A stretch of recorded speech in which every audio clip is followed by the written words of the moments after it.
Welcome back. What's cracking, y'all? Welcome back to the best division in football with your boys, Awthentik and the Beard. This might be the shortest intro you ever get out of this show, man. Let's just keep it funky here, man. The Giants stink. The Washington football team stinks. The Philadelphia Eagles stink. And to top it off and make it worse, the Dallas Cowboys are sitting in first place at 5-1. Let me bring in my brother because anything I say here today, Spike don't care. Beard, how you doing, brother? I'm holding it together, best as I can. Little backed up there off that L y'all took to them Chiefs this past Sunday. Man, listen, I feel like this is a reoccurring theme where I'm just like, that one hurt. Yeah. It keeps hurting. It hurts, and it's just, I don't know. That one was frustrating because, we had the Sean Taylor, retiring his number. Facts. And that whole thing just was a debacle. It was botched. It was completely botched. You could start it with the whole Patrick Mahomes brother situation. I don't know what's up with these new boys, man. Like the whole TikTok dancing. Can we blame that on Odell? Can we blame those kind of dances on Odell? Nah. He was the first one doing that whip. He was making like combinations with the dance moves, the whip to the nay to the, and then everybody kind of started jumping on that whole kind of bandwagon and whatnot. But man, seeing that kid do that on the Sean Taylor number on the field, that was pretty horrible for me. But there was a couple things that you said you saw too that were a disgrace. Yes. Okay. So the first one being the attire of Daniel Snyder. So they took the picture with the family with Daniel Snyder, right? Yeah. And back in the day, Daniel Snyder you would always see him suited up. You know what I'm saying? Like he would dress up nice and he would look good. And this Bama showed up like somebody spilt something on his dress shirt and he pulled over one of the security guards and was like, hey, let me get your 4XL hoodie, and I'm going to wear that because my shirt got something spilled on it. So he literally took the picture with the family wearing like a 4XL hoodie. Come on, bro. This is where I need to holler at the graphics department because we need that picture on the screen right now for those that have not seen that yet, but you can get that with a quick Google search, I'm sure. And then, even worse than that, it was... So they took the picture of the family where they they had the name, the street, the Sean Taylor Road or Sean Taylor Boulevard, something like that. Yeah. And the picture they took have the family standing in front of a row of porta potties. Oh, that's awful. I was dealing with that trying to take pictures at the Washington game that we were at. And those porta potties are right behind where we tailgate. So it's like you got this beautiful stadium in the background and these porta potties literally ruining the whole photo. So I can only imagine that they didn't pre-plan that is ridiculous. Exactly. That's what I'm saying. Like those are little things that just kind of add up. And then it's just like, first, they didn't show any of the ceremony on TV. Yeah, they did that with Eli Manning, for the ceremony for us too. I don't know why they do that. And then there's nobody speaking or anything like that. Like, I've been to I've seen ceremonies for baseball games, right? Or basketball games where they'll have former players and they'll have they'll literally set up chairs for people on the field and then they'll do this whole little thing before the game or, at halftime, stuff like that. There's plenty, it seemed all just everything was bad about it. A bit janky. Everything was bad I bet about you, I know that they had planned to retire Sean Taylor's jersey number, at the beginning of the year. But being that they're having, we talked about this on our show last week when we were doing previews for these games, being that they're having some low attendance there in the stadium, maybe it's not a coincidence that they decided to do this week 6. Maybe they jumped the gun, bumped it up a little bit earlier than they had planned on, and that's why you see the planning and the preparation lacks and it fails, and now what's supposed to be a tribute to one of the greatest safeties in NFL history is starting to look like a clown show. And that's very unfortunate for Sean Taylor and for his family, to be at something like that. And then for the events that went viral afterwards with Patrick Mahomes' brother, to be the highlight of it, not Sean Taylor and the retirement of his jersey number. And I want to say a couple other great Washington players wore that number too. I want to say before him, I feel like y'all had a running back there. Oh, Ernest Biner wore number 21, didn't he? With the Washington football team, because I think he wore 29 when he was with the Browns. I think so. Just that's just very poor preparation, man. And when you're talking about honoring somebody like that, those are the kind of things that can't happen, man. So that's just very unfortunate that had to happen. And I just got word that Andrew Thomas now is on the IR. So we're going to be a month without Andrew Thomas. I mean, this season is spiraling out of control for both of our teams. We were talking about this a little bit off air, man. Like, we really thought that this could be the year that we could be creating content for some winning teams. We're here in the middle of October. October's about to end, and it feels like both teams' seasons are over. I was talking with one of my homies on Twitter. We chop it up on there a lot, back and forth talking, and he was telling me this. One of the Giants content creators was talking about how there's a path for the Giants to be able to still make it to the playoffs, and they're only 2 games back from a wild card position right now. And I just thought that was just crazy to be thinking about right now for the Giants.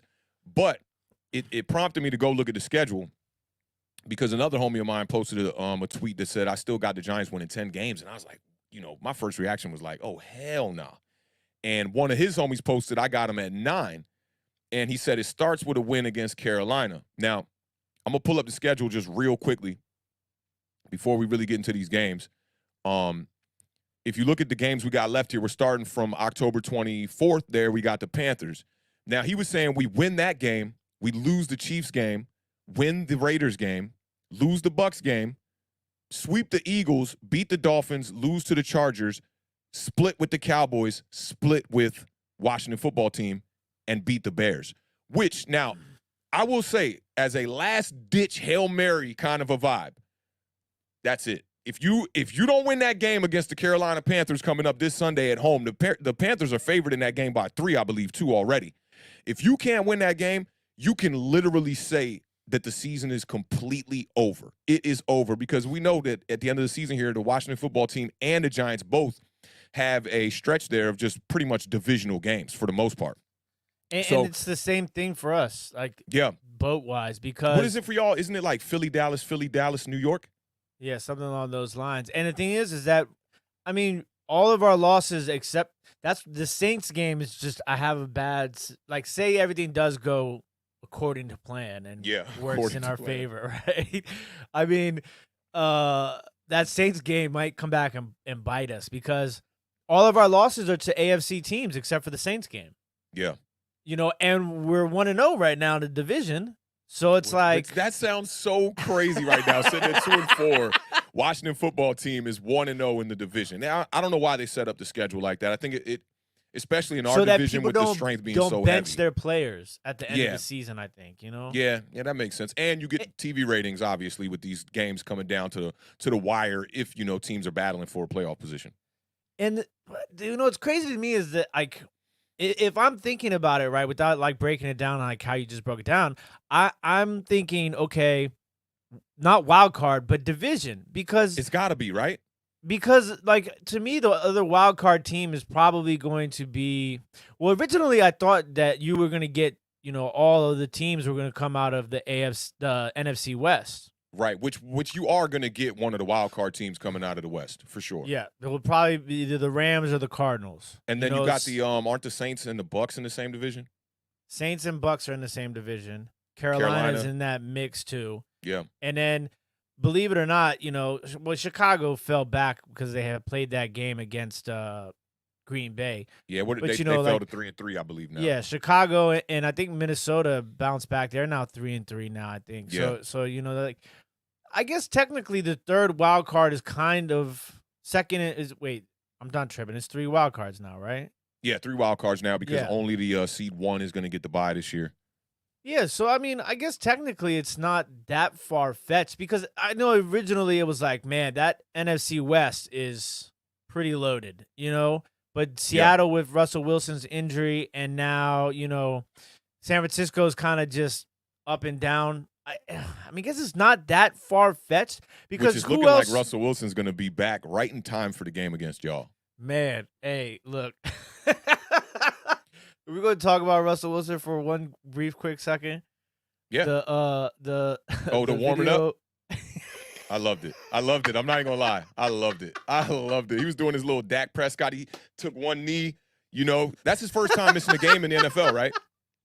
Yeah, first time ever. That makes sense, man. Hey, what is it? 7 years, something like that? Dude hasn't missed a Longer game? than that, maybe. I 7 think or I said 8 years, I wanna say. 23 years, something along those lines. Wait, 23 years? Nah, not for Russell Wilson.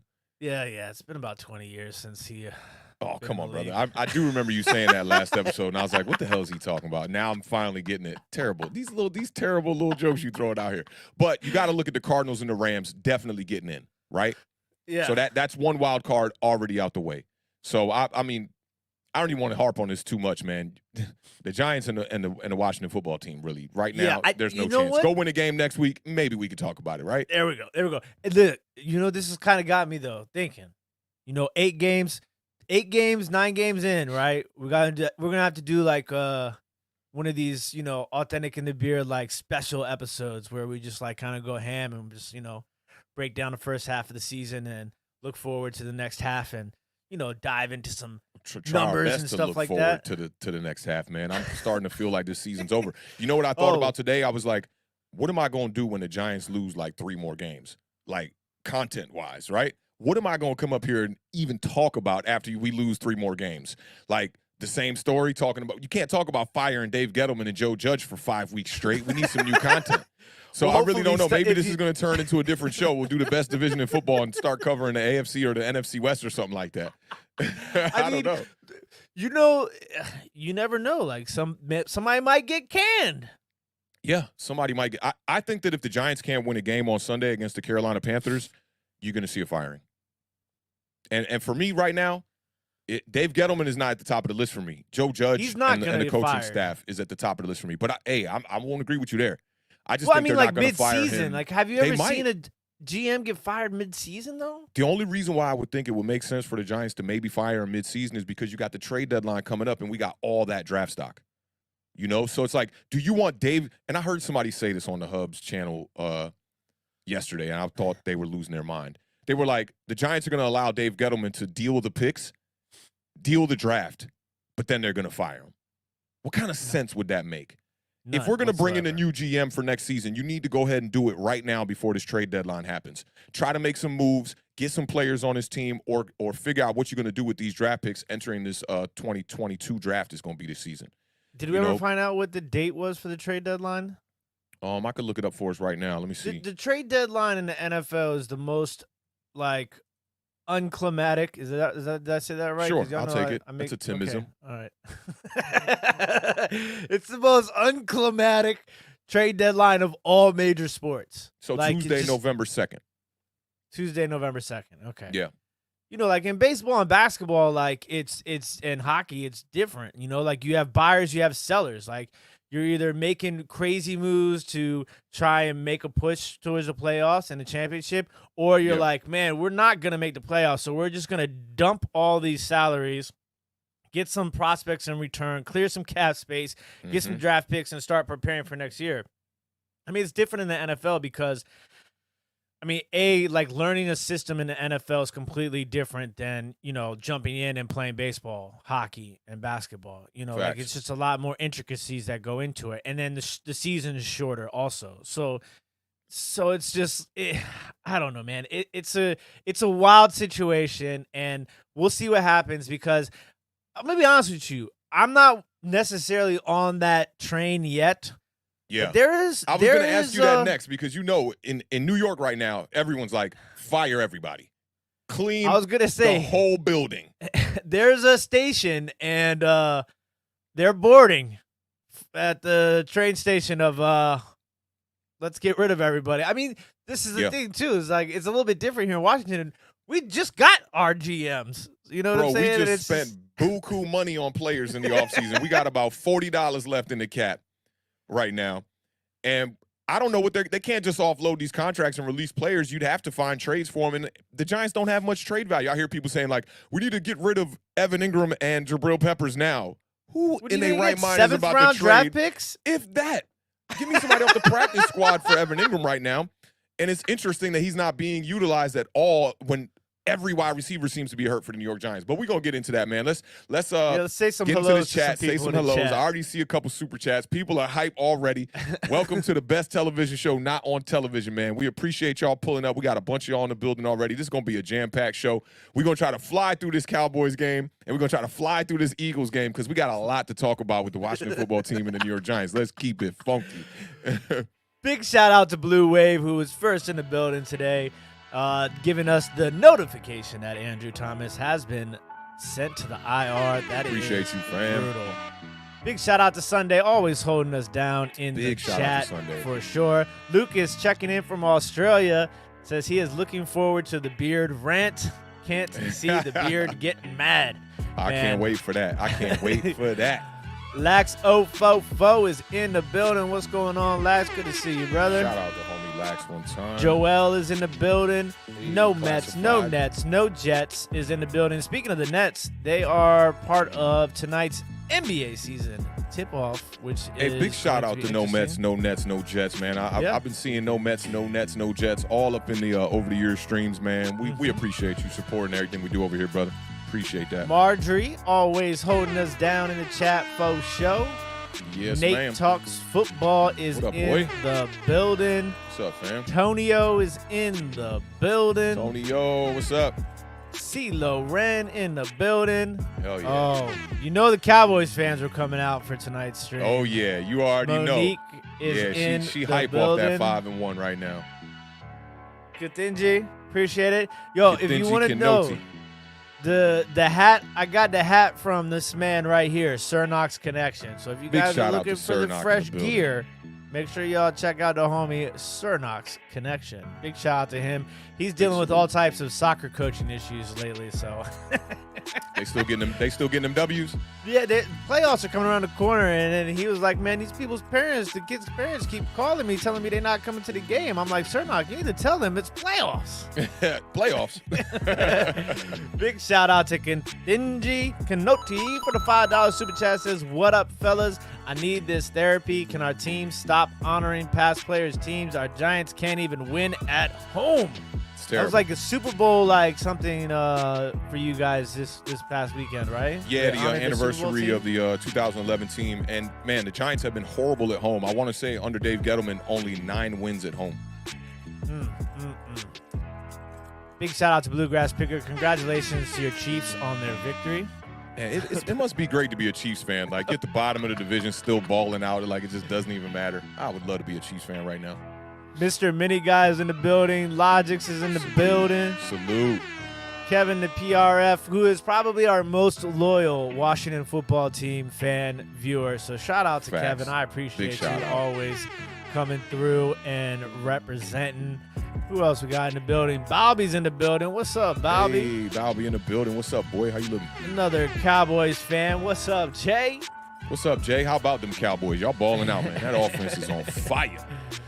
Big shout out to Lax044 for the $4.99 super chat. Says, if they fire Dave Gettleman before the trade deadline, that means Chris Mara will make the trades. Quite frankly, I'd rather have Dave Gettleman make trades than Mara. Interesting. I That's can an dig that. interesting I can dig that. A lot of people been, getting at Chris Mara and John Mara as well, man. I always say, man, like I don't really, I don't got the tape on the owners. I don't know how to assess them. GMs as well. It's really hard to assess who should be the next GM. I don't know, man. I need some tape on these GMs, man. Yeah, big shout out to Awthentik, by the way, for this week's Giant overreaction. It was an absolute classic. That was a And good you one. know what was awesome is I was live during that time. Yeah, and then you came back, held it down. No problems at all. I like to see that. That's a rare plus for you, StreamYard. Thank you for that. That's a rare plus for you, StreamYard. Cookie Monster is in the building. Hey, shout out Cookie Monster one time. What's up, fam? Cookie. Who else we got? So got some new folks in the building. What's going on? Eric Garrison. Eric Garrison, I don't think welcome, I've man. seen that name before. Welcome. Appreciate Hope you you are pulling in- up, fam. Join the show. And Don Fido says, Awthentik, your album is Hey, fire. I appreciate that. Don Vito in the building one time, bro. Appreciate you pulling back up, man, and all the support on the album. Thanks, man. Mr. Mini Guy with the $5 super chat says Giants going 12-5. As soon as Joe Judge looks at the tape, man says it after every game. Right there. Oh, right there. I wonder if he's watching if he's so used to watching the tape and explaining where the mistakes happen. You see right there? Yeah, that's where he's supposed to be, right. right there. And they said it times. so much during film session when he gets to the press conference, it just rolls right off the tongue. Yeah, straight up facts. Appreciate I like that. I like that Mr. statement by Marjorie one time. We gotta pull that one up. This one? The one about what player made you fall in love with football. Yeah. Name that player, Beard. You go first. Putting you on the spot right now. Chip Lowmiller. Chip Lowmiller. Didn't he come to our elementary school? Exactly. With Kelly Goodburn, punter for the Washington. Chip Lowmiller autographed a pair of jeans for me. Chip Lowmiller. And then just football. Yeah, I mean, like that was like Phil Simms or Rodney Hampton. I was super young, and I remembered him coming. And my grandfather actually had season tickets to the Redskins at the time at RFK, and I have some pictures of me pretty young going to the football games. And I think the first game I remember was actually against the Atlanta Falcons. Yeah, don't tell nobody else about that Chip Lowmiller story, bro. I remember that too, and we were like, "Who is Chip Lowmiller?" But they did bring like 4 Redskins cheerleaders, and I was like, "Yeah, I'm all good for that." I had Chip Lowmiller sign something too. I remember I was like, "I don't even know who this dude is." I bet you there's 90% of the people in the chat right now have no idea who Chip Lowmiller is. Have no clue who that is. He was a kicker for the former Washington Redskins, now known as the Washington football team. Yeah, and he wasn't even that good. Shout out to my fiance, Josephine, in the building. What's up, Josie? Good to see you. Yeah, I mean, that's just you. Oh, real quick on Josie. Real quick on Josie. Killed it yesterday on the over the years auction. Loved it. Back in the mix. Good to see you back on the show, man. I was loving that. Like me and my homie from my day one, Chris, we were playing some Xbox and we were like watching that stream simultaneously. Really good stream, man. Make sure y'all sub up to Over the Years. I know the Beard got some stuff in the works right now. His auctions be on fire, man. I'm telling you, and a lot of people are already supporting. So shout out to the people who already did the deal. Shout out indeed, man. We're gonna touch briefly on we'll touch briefly on last night's game before we jump into. Oh yeah. Just silly. We've been praising the Buffalo Bills coaching pretty much for about a good year and a half now. Yeah. But first of all, Derrick Henry. A beast. Derrick Henry. I made a bet because I'm a big believer in the Buffalo Bills team. Yeah. And their run defense has been spectacular this year. I don't think they've allowed anybody over 100 yards. I think we're averaging like 75 yards allowed per game rushing. So I included Derrick Henry to go under 98 yards in my parlay. And you included under 98 yards? Yeah, in my parlay because it was it boosted the odds. And I thought that he would run for around like 80 or so yards on like 20 carries. Why did you think that? Man, what? I feel like this is a perfect time where you bring up the clip of what in the hell did you say? What in the hell did you just say? Hey, shout out Braden. I know a few of them chopped that up and had that going around Twitter. That was funny, man. But yeah, Derrick Henry he's the best running back in the National Football League. I don't think there's any argument with that at all. Yeah. Tannehill was having a pretty, he has these games sometimes where it's like that, where he just kind of is and it's not necessarily he's not playing good. It's just not there all the way. He's not a factor. That goes back to the franchise quarterback situation, man. He's a good quarterback, but he's not a franchise quarterback. He can get the job done, but he's not a franchise guy. Yeah, this is when I realized that I wasn't going to win that bet when he ran for that 75-yard touchdown. Bro, and it was like a truck was coming down the highway, and they were like, move! Just let him run 75 yards, man. Oh, and shout out to Julio Jones. Did you see that catch? Nah, did you see that Julio Jones catch? So there was a concentration type catch that he had on the sidelines where so Tannehill just kind of bailed out and he saw one-on-one with the defender's back to him. So he threw the ball and the defender really never got his head turned around. The ball kind of like hit off the defender's shoulder pad as like Julio Jones was kind of trying to Randy Moss him a little bit, kind of go over him. The ball popped up and went towards like the sideline, and Julio Jones, man, toe tap a real NFL catch, man. Like an amazing catch. It was good to see him. And I was playing against him in fantasy, so I kind of went from like cheering really loud to like, oh, let me pump the brakes. Don't get no more catches. Ended up winning both my fantasy games yesterday, so I was pretty hyped about that. Yeah, shout out to Awthentik and the Beard fantasy football team. Back-to-back wins.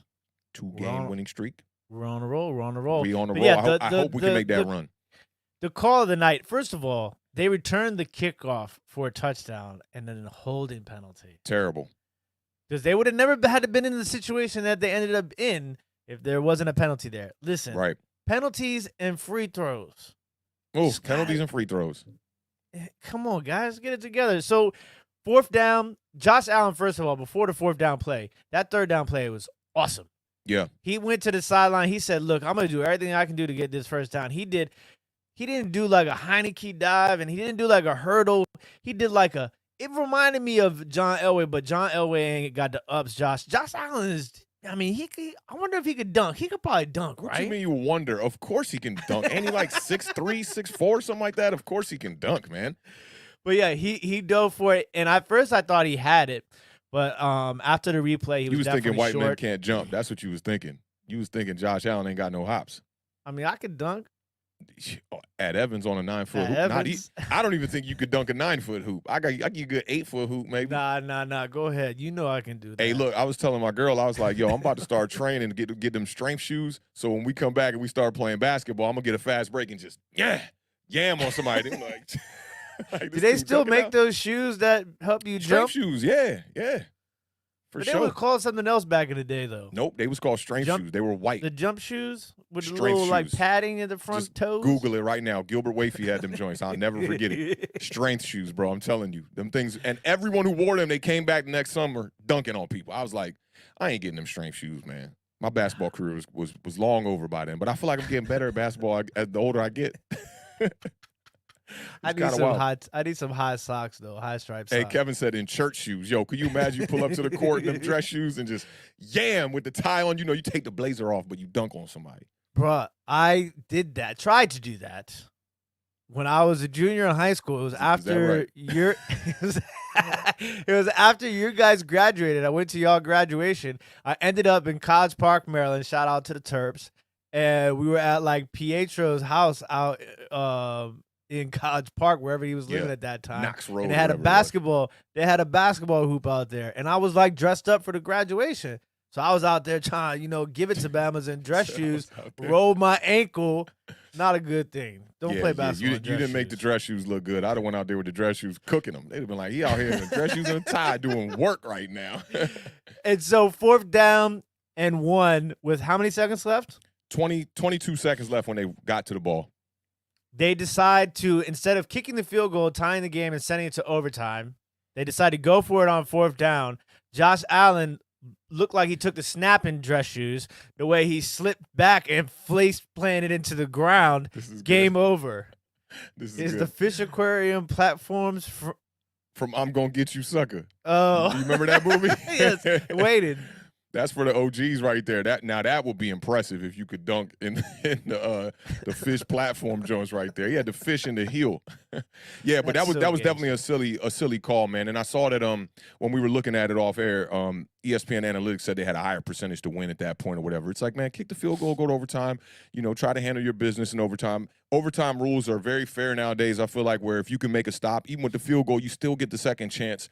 And when we get into this Dallas game, we're going to talk about that, how Dallas pretty much had a walk-off, touchdown. And you got to love that. I love the way they adjusted those rules. As much as I did like the sudden death rules as well, they weren't as fair. See, I like the college overtime.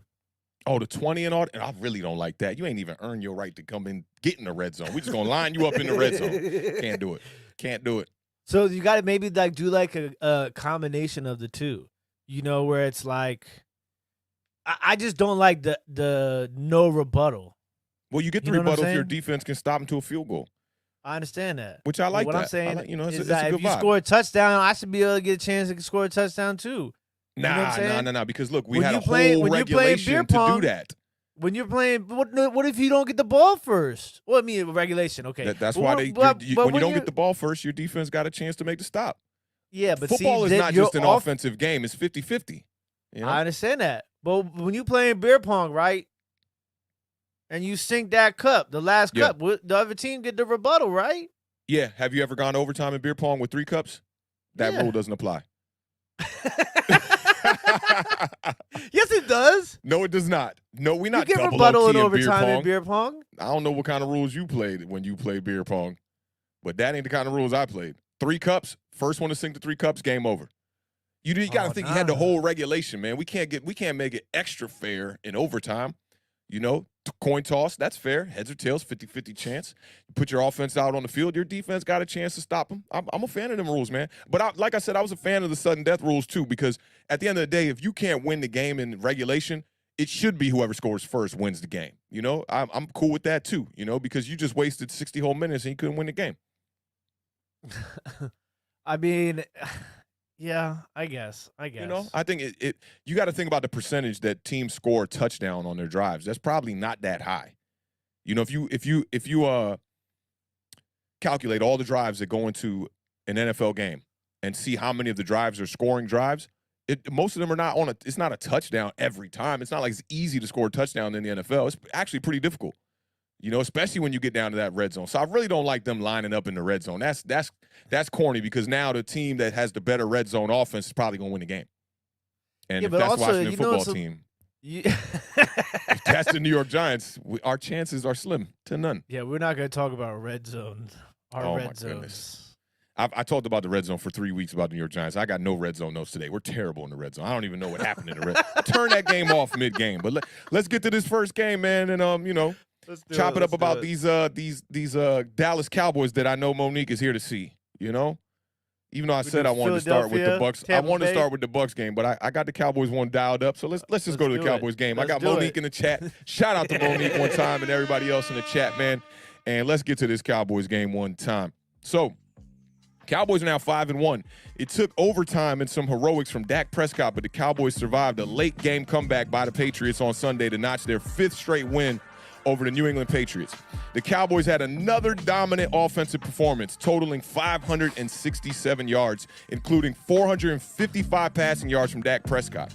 It was their 2nd consecutive game with more than 500 yards of offense. You know, they played the Giants last week.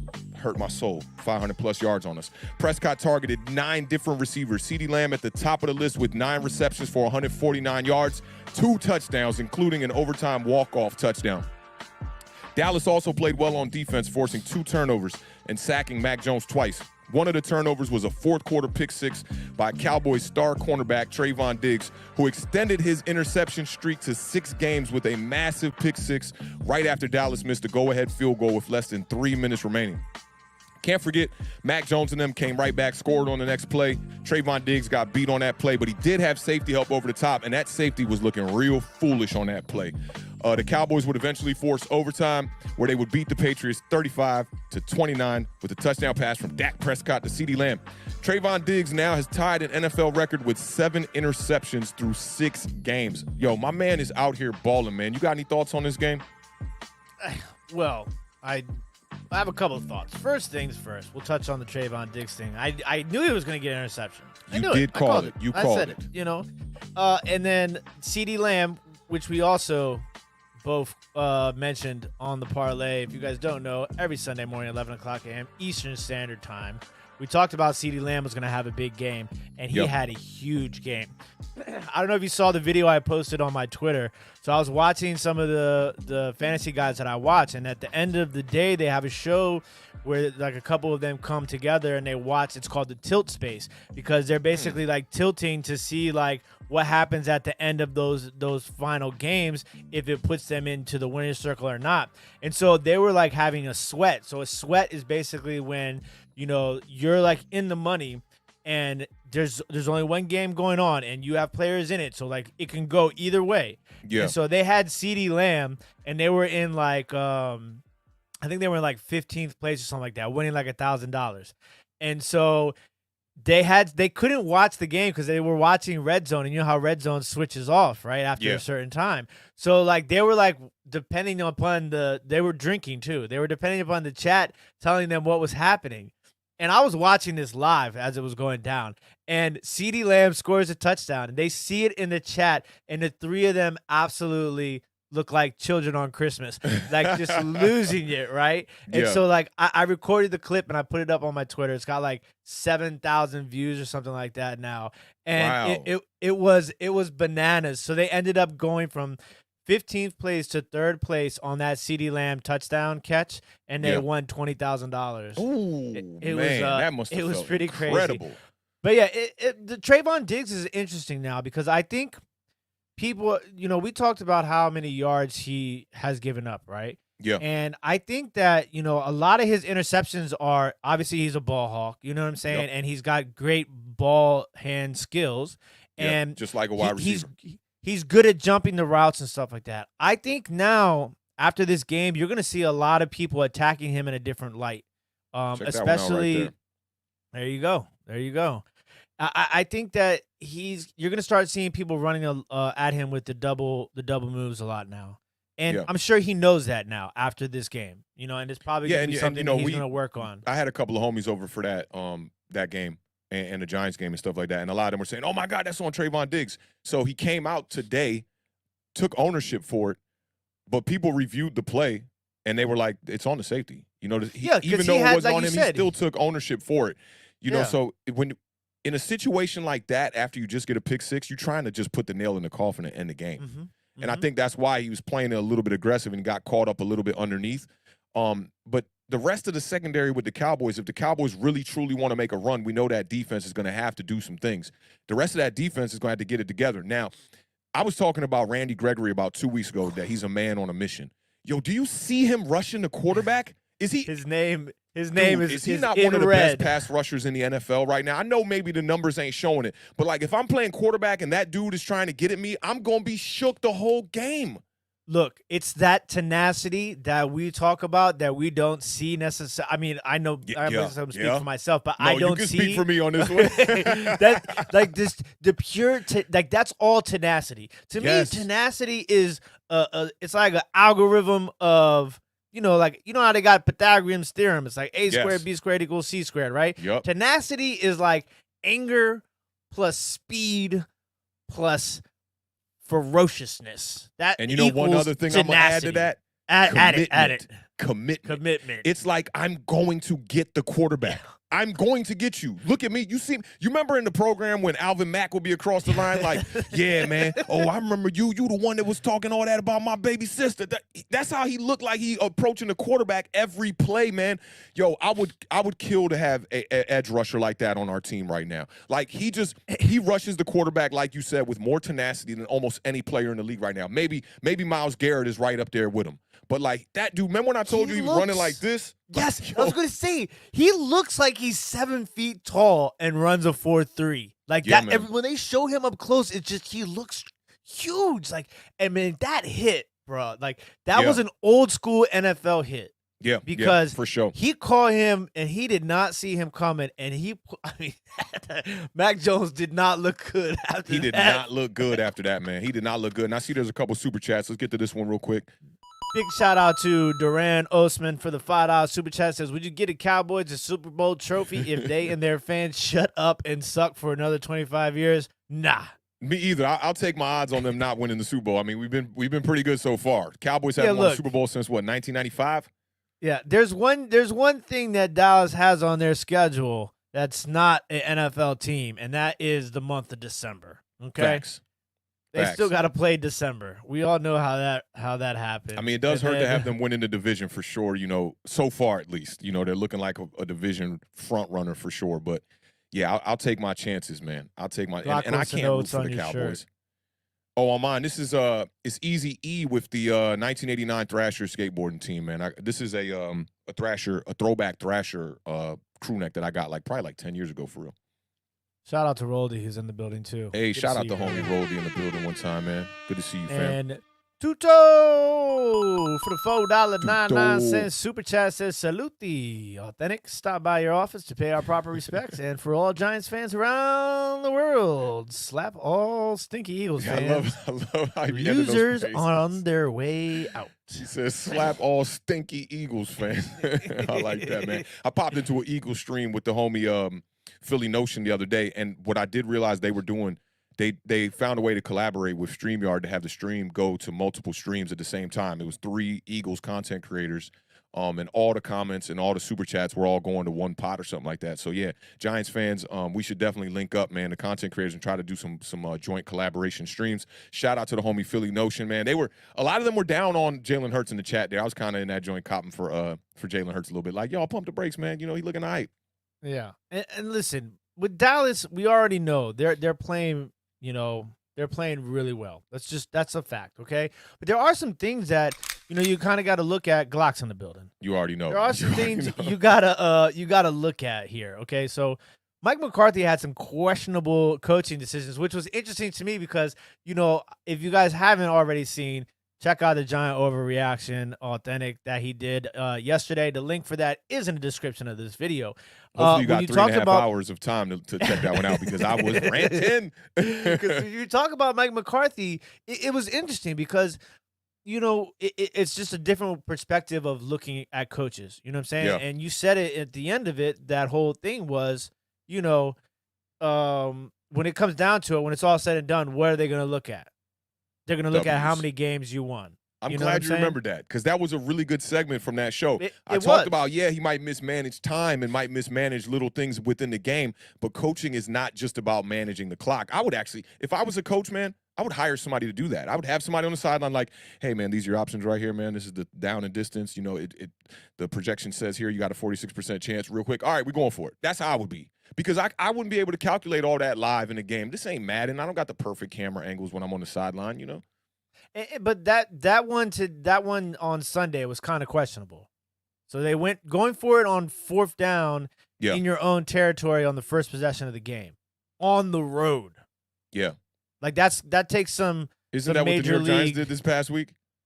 Yeah, maybe it was the second drive. It went for it on 4th and 1 with a quarterback who just had a concussion and ran a quarterback sneak right up the gut. I don't know. I saw Twitter. I saw my Twitter timeline explode after that. By the way, yeah, that was ridiculous. But yeah, not the greatest of calls for sure. Yeah, so that one is just kind of a little questionable, and you know, I guess sometimes I think when coaches are coaching against Belichick, they want to out Belichick. Yep. And I think sometimes that kind of has a little bit of, you know, goes into that. But also the penalties for Dallas are starting to become an issue. I mean, that game was, I have it down for 12 penalties, 115 yards. Ooh, that's ugly. Like that's ugly. That's New York Giant football right there. Yeah, to top it off, the red zone for the Cowboys was really bad too. 2 of 5 in the red zone, which is interesting because you would think, you know, with Zeke, you know, Cooper on the fade, you know, the 2 tight ends, that, you know, that might change a little bit. But yeah. Those are just some of the things that stood out for me. 2 of 5, you said, right? Yeah, 2 of 5. That's interesting, and they still managed to put up 35 points, 28 of them in regulation. You know, the one thing about Dallas, man, they continuously keep showing you that they can win games in a multitude of fashions. Like Dak Prescott, 445 yards passing, 3 touchdowns, 1 interception. On the year, his statistics are ridiculous. He's 73% completion percentage. If he can end the year like that, it's going to be ridiculous. And he has 1,800 yards. Now, they were still able to run the ball a little bit, and this is what I'm always talking about with the 2 running back system. When you look at Ezekiel Elliott's statistics on their own, 17 rushes for 69 yards, they don't look that fantastic. But when you add Tony Pollard, 10 carries for 41 yards, and both your backs are combining for 110 yards there, don't forget Ezekiel Elliott had 7 catches for 50 yards. He's becoming a back who can actually be utilized in the passing game now too. So for me, this is a recipe for wins. CeeDee Lamb in a game where Amari Cooper's pretty banged up. Amari Cooper only had 5 catches for 55 yards, but CeeDee Lamb's out there with the 9 for 149 and 2 touchdowns. You got to have 2 guys you can rely on, and I think I'm going to correlate this to the Cedric Wilson balled out too. He had 4 catches for 42 yards. Back. And he had the 1 call back. I've been talking about Cedric Wilson a lot this year in a replacement for Michael Gallup, who I guess is still on the IR. I haven't seen him play. You know, Cedric Wilson been doing his thing, and in the special teams game as a returner, he's doing his thing. But what I was going to say about the 2 wide receivers, when you have a 1A, 1B type situation like the Cowboys have, this is why I was talking about on Monday that a team like the Green Bay Packers might want to trade for a guy like Odell Beckham, because if you can have 2 premier kind of wide receivers like that on your team, that is an amazing thing, because if one guy's having an off day, or if one guy might have a guy like Jalen Ramsey locking him down or whatever it may be, then you always got another guy who has another mismatch or not as strong of a matchup where you could be able to get completions to that wide receiver. I think that the Giants were pedaling in the right direction when they go out there and try to get Kenny Galladay, knowing Sterling Shepard is a, bona fide slot guy, and then drafting Kadarius Toney. When you have Toney and Kenny Galladay on the field, we saw it against the Saints, we could be very effective. But then when you just got that one wide receiver, it's very hard to rely on them. And you can't forget about the tight end situation with the Dallas Cowboys here, man. Dalton Schultz continuously balling out. Another big game from the tight end position. 5 catches for 79 yards. I mean, I'm looking at the statistics for my Giants. 2 tight ends, one of them getting $10 million. The guy can't even get 3 receptions in a game. Yeah, and I think Jarwin actually caught a touchdown in this game, if I'm not mistaken, too, the other tight end, right? I think he did, yeah, because the only touchdowns from the receivers that I have listed statistic-wise was from CeeDee Lamb. He had the 2 touchdowns. Yeah. So I do think the other one was from Blake Jarwin. But they just got so many weapons over there, man. Tuto for the $4.99 super chat. Says NFL's like a one-way highway. You're either a winner or a loser. Bad record and season are results of incompetent coaches, poor off-season training, and preparation. Facts. Facts, man. Poor off-season training. God, I can't wait to get to that Giants game because, man, there's just so much to unravel in that game. But the Cowboys, man, they looking like that real deal team. They looking like a top 5 team in the NFL right now. I know a lot of teams kind of fell behind. We'll get to it with the Washington football team game, but the Kansas City Chiefs are a team, sitting at 3-3 that people are kind of like not really, one way or the other on them. Are they kind of taking a step back? Are they just having a slow start? We really don't know. But the Cowboys look great, man. That's an interesting question. Is it the tight end talent or the scheme for Dallas? I think it's a bit of both, man. We know Kellen Moore is one of the best play callers out there right now, especially in the NFC. And they have the talent. Having 2 tight ends that can catch the ball like that, it reminds me of what the Buccaneers are doing as well. They had Gronk out there. They got Brate out there. They also got who's the third tight end over there who's still pretty good too. I know they got somebody else over there. O.J. Howard, who just came back off the IR and had his first touchdown, I believe, in this last game.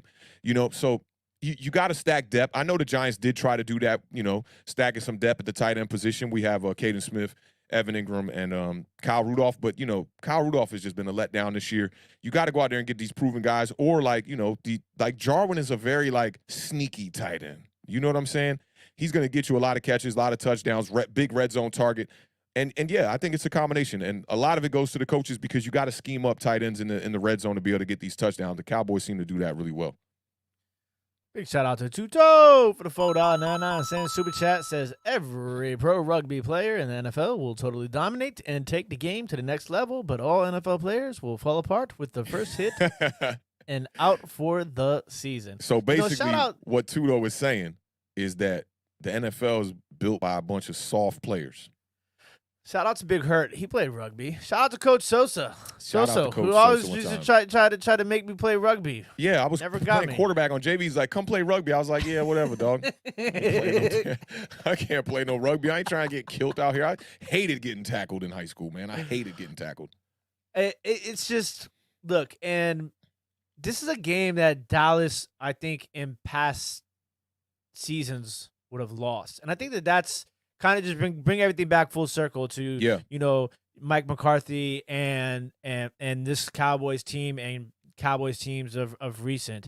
This is a game I think that there are other victories this season were different than this one, and I think that's an important point to kind of bring up for Dallas Cowboys fans and for people who are going to be cheering for the Cowboys to lose, and to see if this is something that, they can continue to do or not. So yeah, definitely a gritty win, they put up 35 points in what we kind of thought was looking like an ugly game throughout.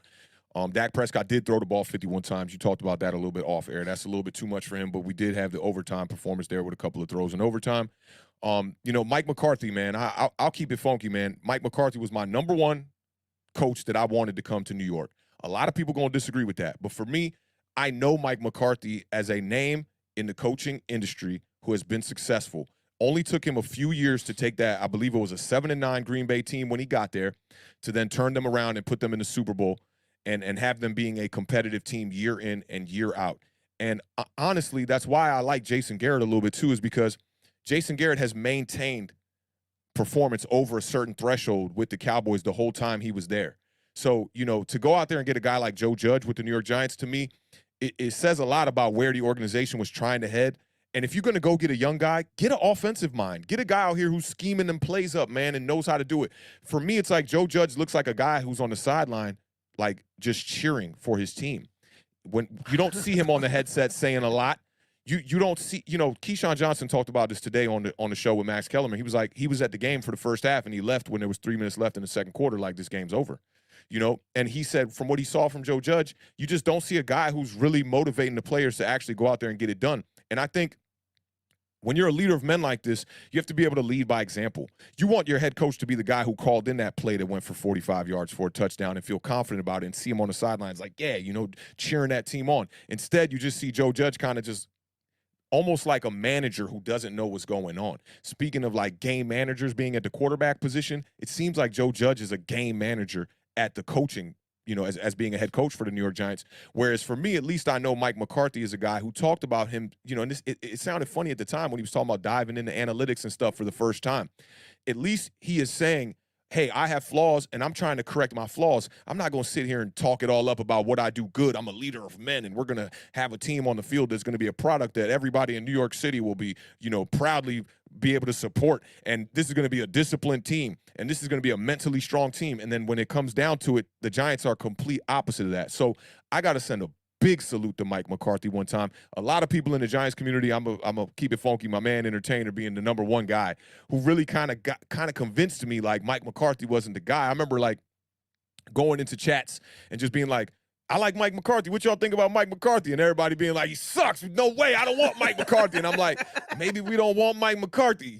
I start changing my mind and whatnot. But I like what Mike McCarthy is doing in Dallas. You look at it, last season was his first season there, I believe. He's dealing with his quarterback being injured. They don't win a lot of games. They were in a way worse situation than the New York Giants, and when you look at it, just like Tudo said, it's all about wins and losses. The Dallas Cowboys had the same amount of wins that the New York Giants had, and the New York Giants were pretty healthy throughout the season, minus Saquon Barkley. Big shout out to Don Vito for the $1.99 super chat. Says, no one cares about rugby. Y'all wear booty shorts. Hey, Tudo, you got beef right now with Don Vito in the chat right now. He hating on, here it comes. Here it comes. He's coming back with the $4.99 super chat. Super chat wars. Unlike all American NFL players, we all pro rugby players. Don't wear pads and diapers for true battle. The scars and bruises are signs of a true warrior.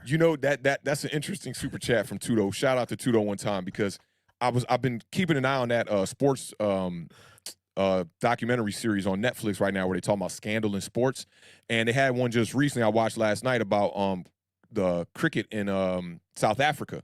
And like in South Africa, that's like the biggest sport. They don't even know about football. They're trying to bring football over there. So for me, it's like it really don't matter where you from, is where you at. And right now, my man Tudo out there, he taking heads off on the rugby field, man. So I gotta send a big salute to the homie Tudo and a big salute to the homie Don Vito one time for even challenging the man Tudo, talking about they don't play with no pads, brother. We don't wear no helmet. Our quarterbacks ain't getting pampered. We don't got rules for certain positions. So shout out to the both of them, man. But what's this one here? Joe Judge is a master. Do you know how to say that? Flabbergasted. Vauxhall. Oh, Vauxhall. And my girl was telling me about this. Okay. Supposedly Vauxhall is a city in Jersey, I believe. I think that's what she was telling me. And I think it was Kithinji Kinoti who used the word Sison on one of his comments or super chats last show.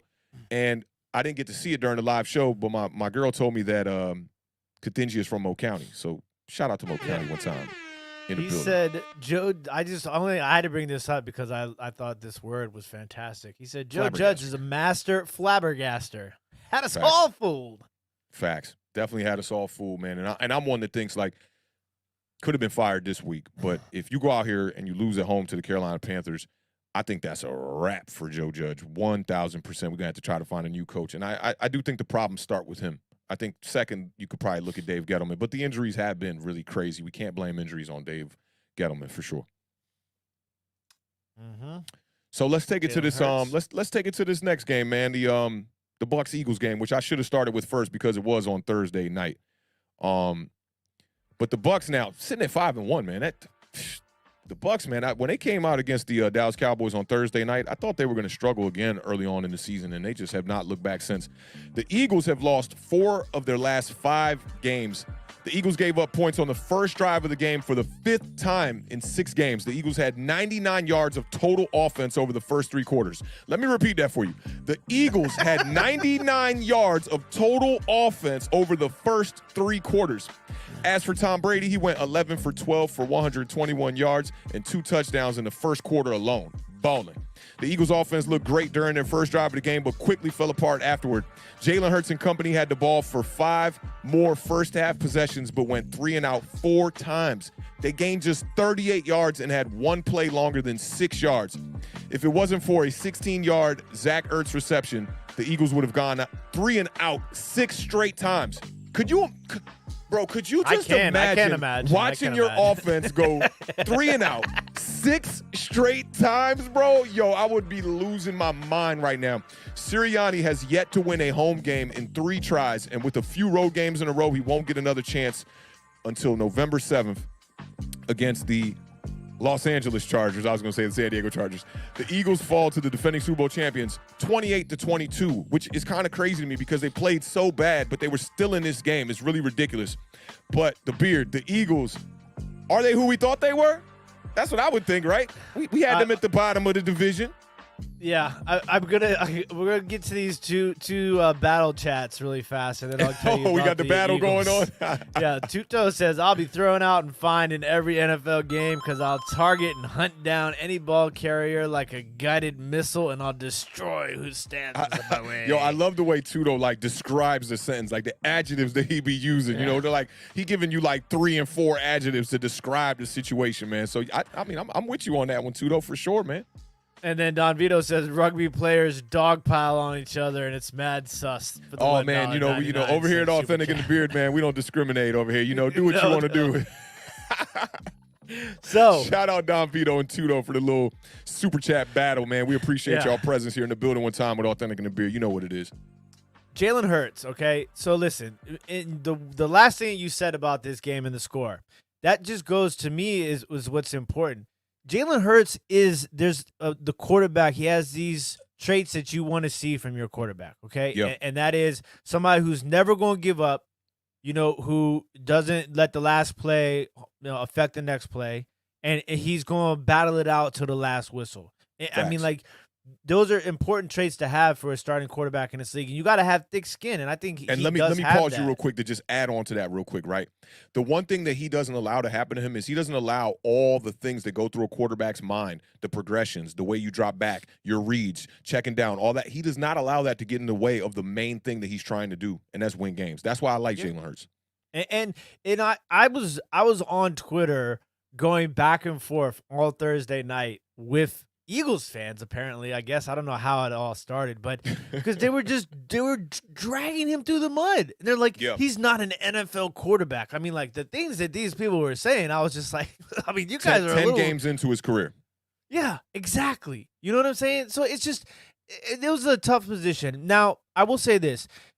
There's certain things that don't show up on the stat sheet that are important, okay? And this is what I was trying to explain to these people, was that there's 2 big pass interference plays in this game, and that is a result of them pushing the ball down the field. Facts, you know what I'm saying? And it's eventually you have to understand, getting that pass interference penalty is a bonus. It's a plus. It's for sure. It's almost like a 30-yard completion. Exactly. So it's eventually, there was one of them where it was Jalen Hurts definitely underthrew by a little bit, okay? Yeah. And then he was wildly inaccurate in this game. Let's keep it funky. Yeah, and then the other one, the receiver kind of let up a little bit.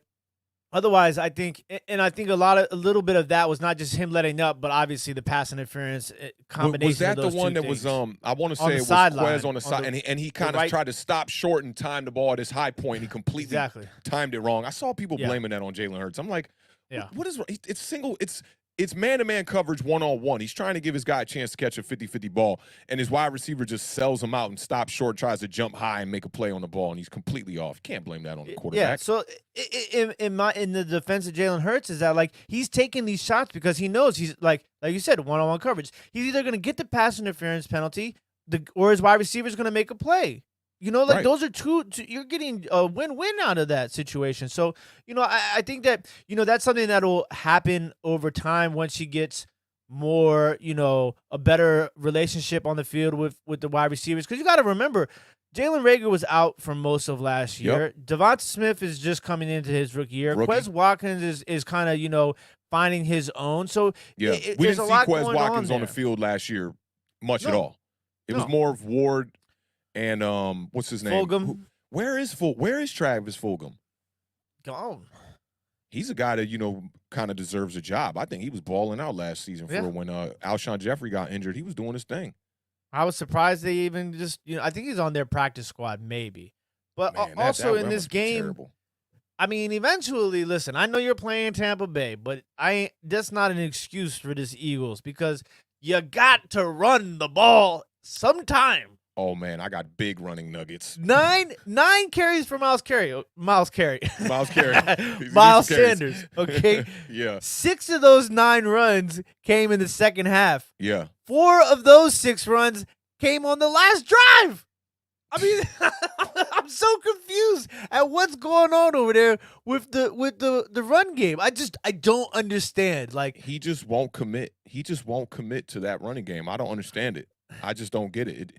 And it's week in, week out. You remember they had 2 games back-to-back. They only had the 13 carries from the running backs just 2 weeks ago. And now you come into this game, I think he only gave Miles Sanders the ball 1 time in the first quarter. I mean, like, it's not even just like it's so predictable at this point. You know what I'm saying? Yeah. And that's that hurts Jalen Hurts. If you want to do the best, we talk about this so much. The best friend of a quarterback, especially a young quarterback, is the run game. Yeah, facts. It's so true. Tackle. And the other thing I wanted to bring up too, you can go ahead and get that super chat, and then I'll get to it. Big shout out to Orpharange Builder DeGrom. Orphanage. I thought he was being. I thought it was like a creative name. Yeah. I said, what in the hell? Oh, that's gonna be a clip. Okay, the Jets were the biggest winners of Week 5. The Patriots lost, the Dolphins lost, the Bills lost, the Panthers lost, the Giants lost, the Seahawks lost. Eagles suck, by the way.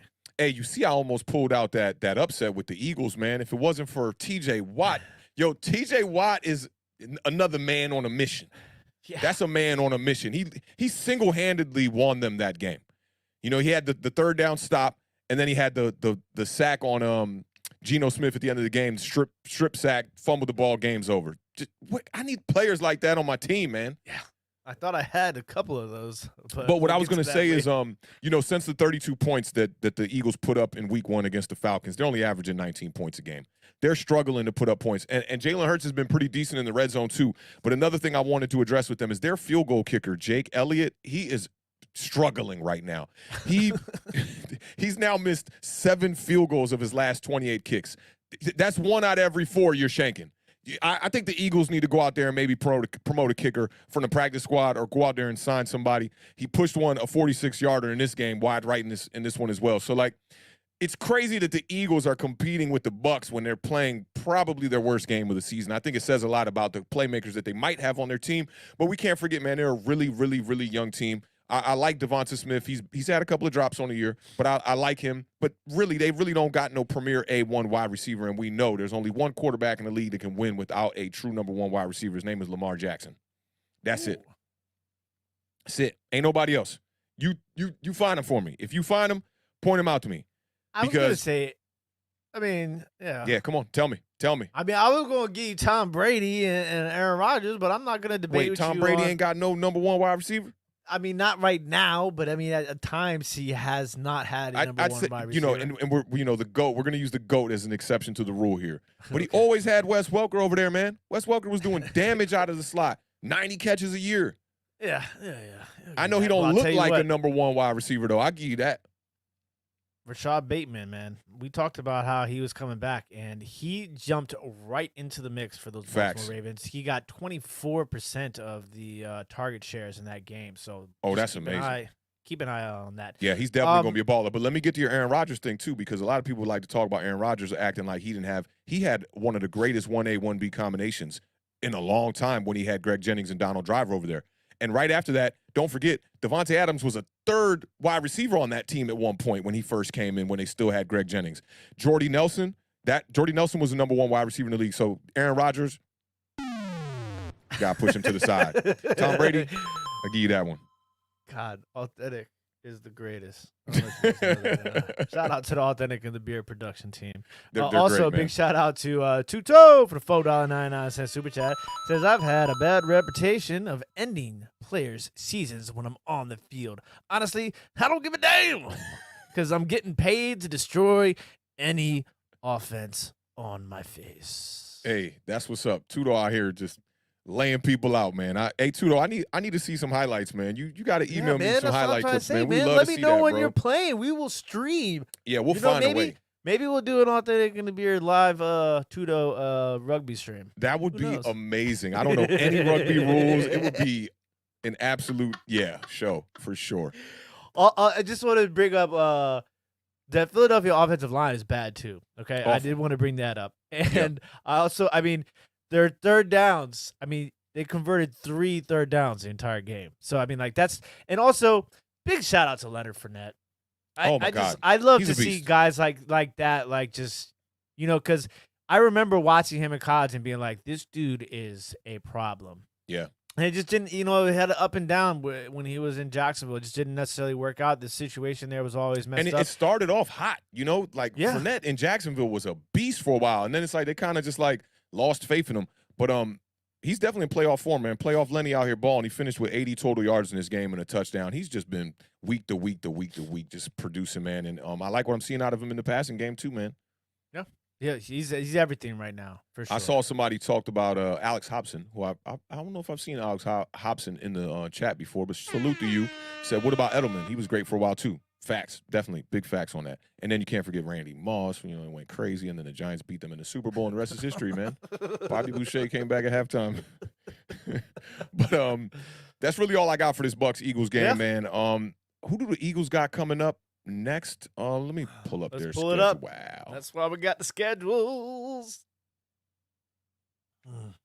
The Raiders. Good. I'm glad they got the Raiders because we'll get a good gauge of what the Raiders are really about with all the turmoil that's happening over there. We know that the Giants are going to have to play the Raiders down the stretch here, and y'all play the Raiders as well, too. So they got the Raiders, then they got the Lions, Chargers, Broncos. There might be 2 wins there for them. Who knows? We'll see, man. But I like what I'm seeing out of Jalen Hurts in the rookie season. I know he's got a lot of room to grow, but I think he can be a decent quarterback. I said this on the Giant overreaction the other day. When you talk about a guy that's a franchise guy that you could build around, I don't know. Jalen Hurts doesn't have the arm right now, but if you were to build a system, I think they're running the RPO a little bit too much over there in Philly. But if you could build a system around him, he could be a franchise guy, I think. When it comes down for him to be scoring in the red zone and just putting the team on his back, you can't forget in this game he had that little short touchdown run and a 2-point conversion to get them back in the game.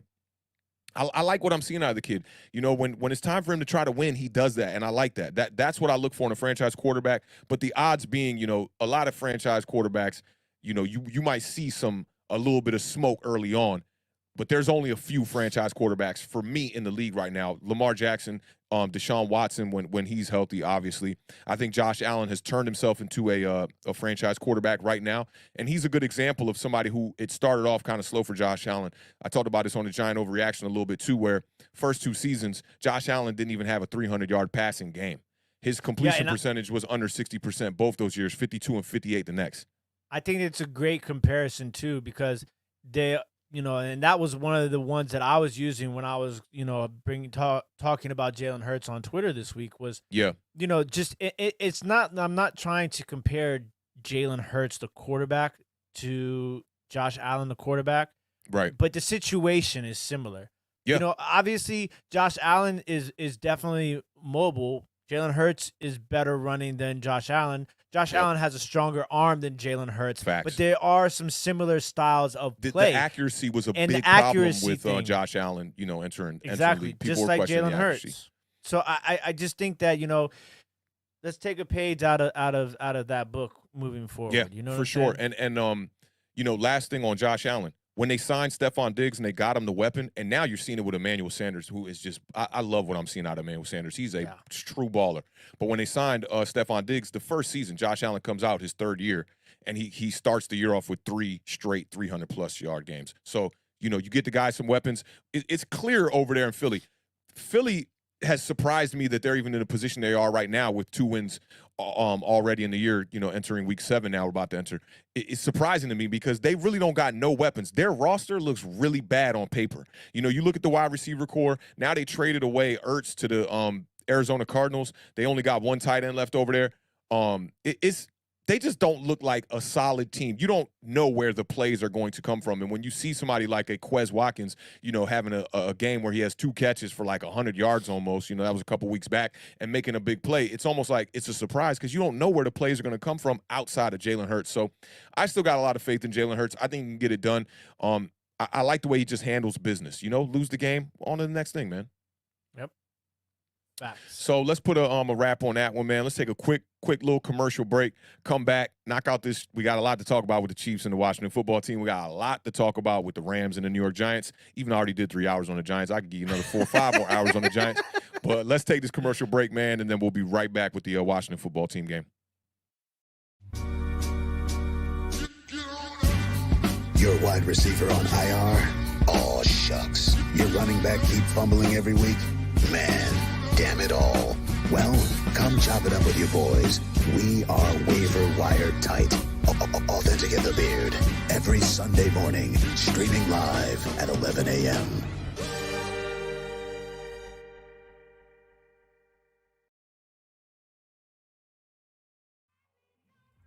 Y'all know what it is, man. Tune into us every Sunday morning, 11 a.m. Eastern Standard Time. Shout out to my homie Sleepwalker one time, man, for the drop on the parlay commercial. That's a really fun, laid-back show. I have a lot of fun doing that one. And it's weird. Like the night before, I be doing big research. I stay up late, and then I wake up silly tired. And I'm like, the first 5 games, I'm like barely there. But by the time we get to about 6 or 7, I'm getting rolling and getting prepared for the Sunday morning or Sunday afternoon 1 o'clock games. But definitely check us out, man, on the parlay. That's a real laid-back vibe if you don't know about that one already. Over here on Awthentik in the Beard, we stream on Mondays, Tuesdays, Thursdays, and Sunday mornings, like we just said. So we got jam-packed schedule. We're going to try to keep the content pumping for the rest of the season, but y'all know what it is, man. The Washington football team and the New York Giants are looking terrible right now. So let's go ahead and get into that game one time. Damn near deleted my Pro Tools right there. So now the Chiefs get to 3-3, man, after this game. Very surprising. Washington falls to 2-4 here. I took a quote to start this one off from Patrick Mahomes that I feel like is a really good theme for how we've been talking on Awthentik in the Beard this whole season about, statistics are one thing, but there's only one stat that really matters. He says, in this league, you're going to go through adversity. I've been blessed to not have to deal with that early in my career. I've had a lot of interceptions this season, and it's not a secret, but you have to just move on and keep playing. At the end of the day, the interceptions are on the stat sheet, but if you are getting wins, nobody cares about them. So you have to find a way to win games no matter what it takes. Quote from Patrick Mahomes, the Chiefs have lost the turnover battle 4 times this year. And again, they lost that turnover battle versus the Washington football team on Sunday, but it did not stop them from rolling over the struggle mode Washington football team 31-13. Now look, I didn't get to watch this game live, the Beard, and I'm really relying on you to tell me what you saw in this game. I looked at the highlights. I saw a couple things on the stat line. I put a couple little nuggets down here. Oh, we got the red pen out. It's about to get crazy. We got the red pen out. It's about to get crazy. All right, y'all make sure you got a drink if you in the chat, because I know the Beard right now. He's about to go on a major rant probably. Don't lose your cool too much. I know I look back at some of my rants. I'll be like, man, you really lost it there, brother. But tell me what you saw from your Washington football team in this game that was 10-10 at the half. Y'all end up getting outscored 20-0 or 20-3 we actually had in the the second lead half. at the half. Oh, it was 13-10. Sorry, at the half. And y'all get outscored 20-0 in the second half. So you tell me what you saw. I'm going to kick back. I got my glass of water here. I'm chilling. Can't kick my feet up. Too much audio equipment in front of me. But tell me what you saw out of this game, man. I'll get to the super chat from our lone Washington football team supporter in the chat, Kevin, the PRF. Thank you for the $5 super chat. Name of the upcoming segment. Maybe Fitz ain't so bad. Look, you know what's crazy is Awthentik had me. He put me through the turnstile at the subway station and was like, "Man, Heineke ain't so bad." I'm like, okay, he's not that bad. He's that bad. He's that bad. Yeah, give him the price ain't right, Bob. Ain't that what Abby Gilmore said? Yeah, listen, facts. look, I have been patient, and I've done my meditation, you know what I'm saying? My woo-sahs. I've been doing all of this and that. And you did some yoga, had some hot tea? Yeah, man. And listen, I haven't been this frustrated in a long time because I have had faith in what Ron Rivera was doing. We brought in Jason Wright. Things were looking really good. Chase Young, Montez Sweat, Antonio Gibson, Terry McLaurin. These are all positive things. But it has just, the free fall has happened. And, a lot of people were making a big deal about the things that Ron Rivera had said before this game about, this is hard. And, I kind of wish that we hadn't won the division. And I saw a lot of people giving him, crap for that. And I think that's because people stopped the quote after that. Because after he said this is hard, he followed that up by saying this is supposed to be hard. And I think people, how people like to do. They like to copy and cut and paste the quotes to take fit their a whole narrative. quote out of context. Yep. So it's like I understand what he's saying because and I don't want to speak on it being in the players' heads because I don't know. I always tell you, I'm not in the locker room. I'm on the couch. I'm here in the basement, in the studio. So it's like I can only tell you what I see.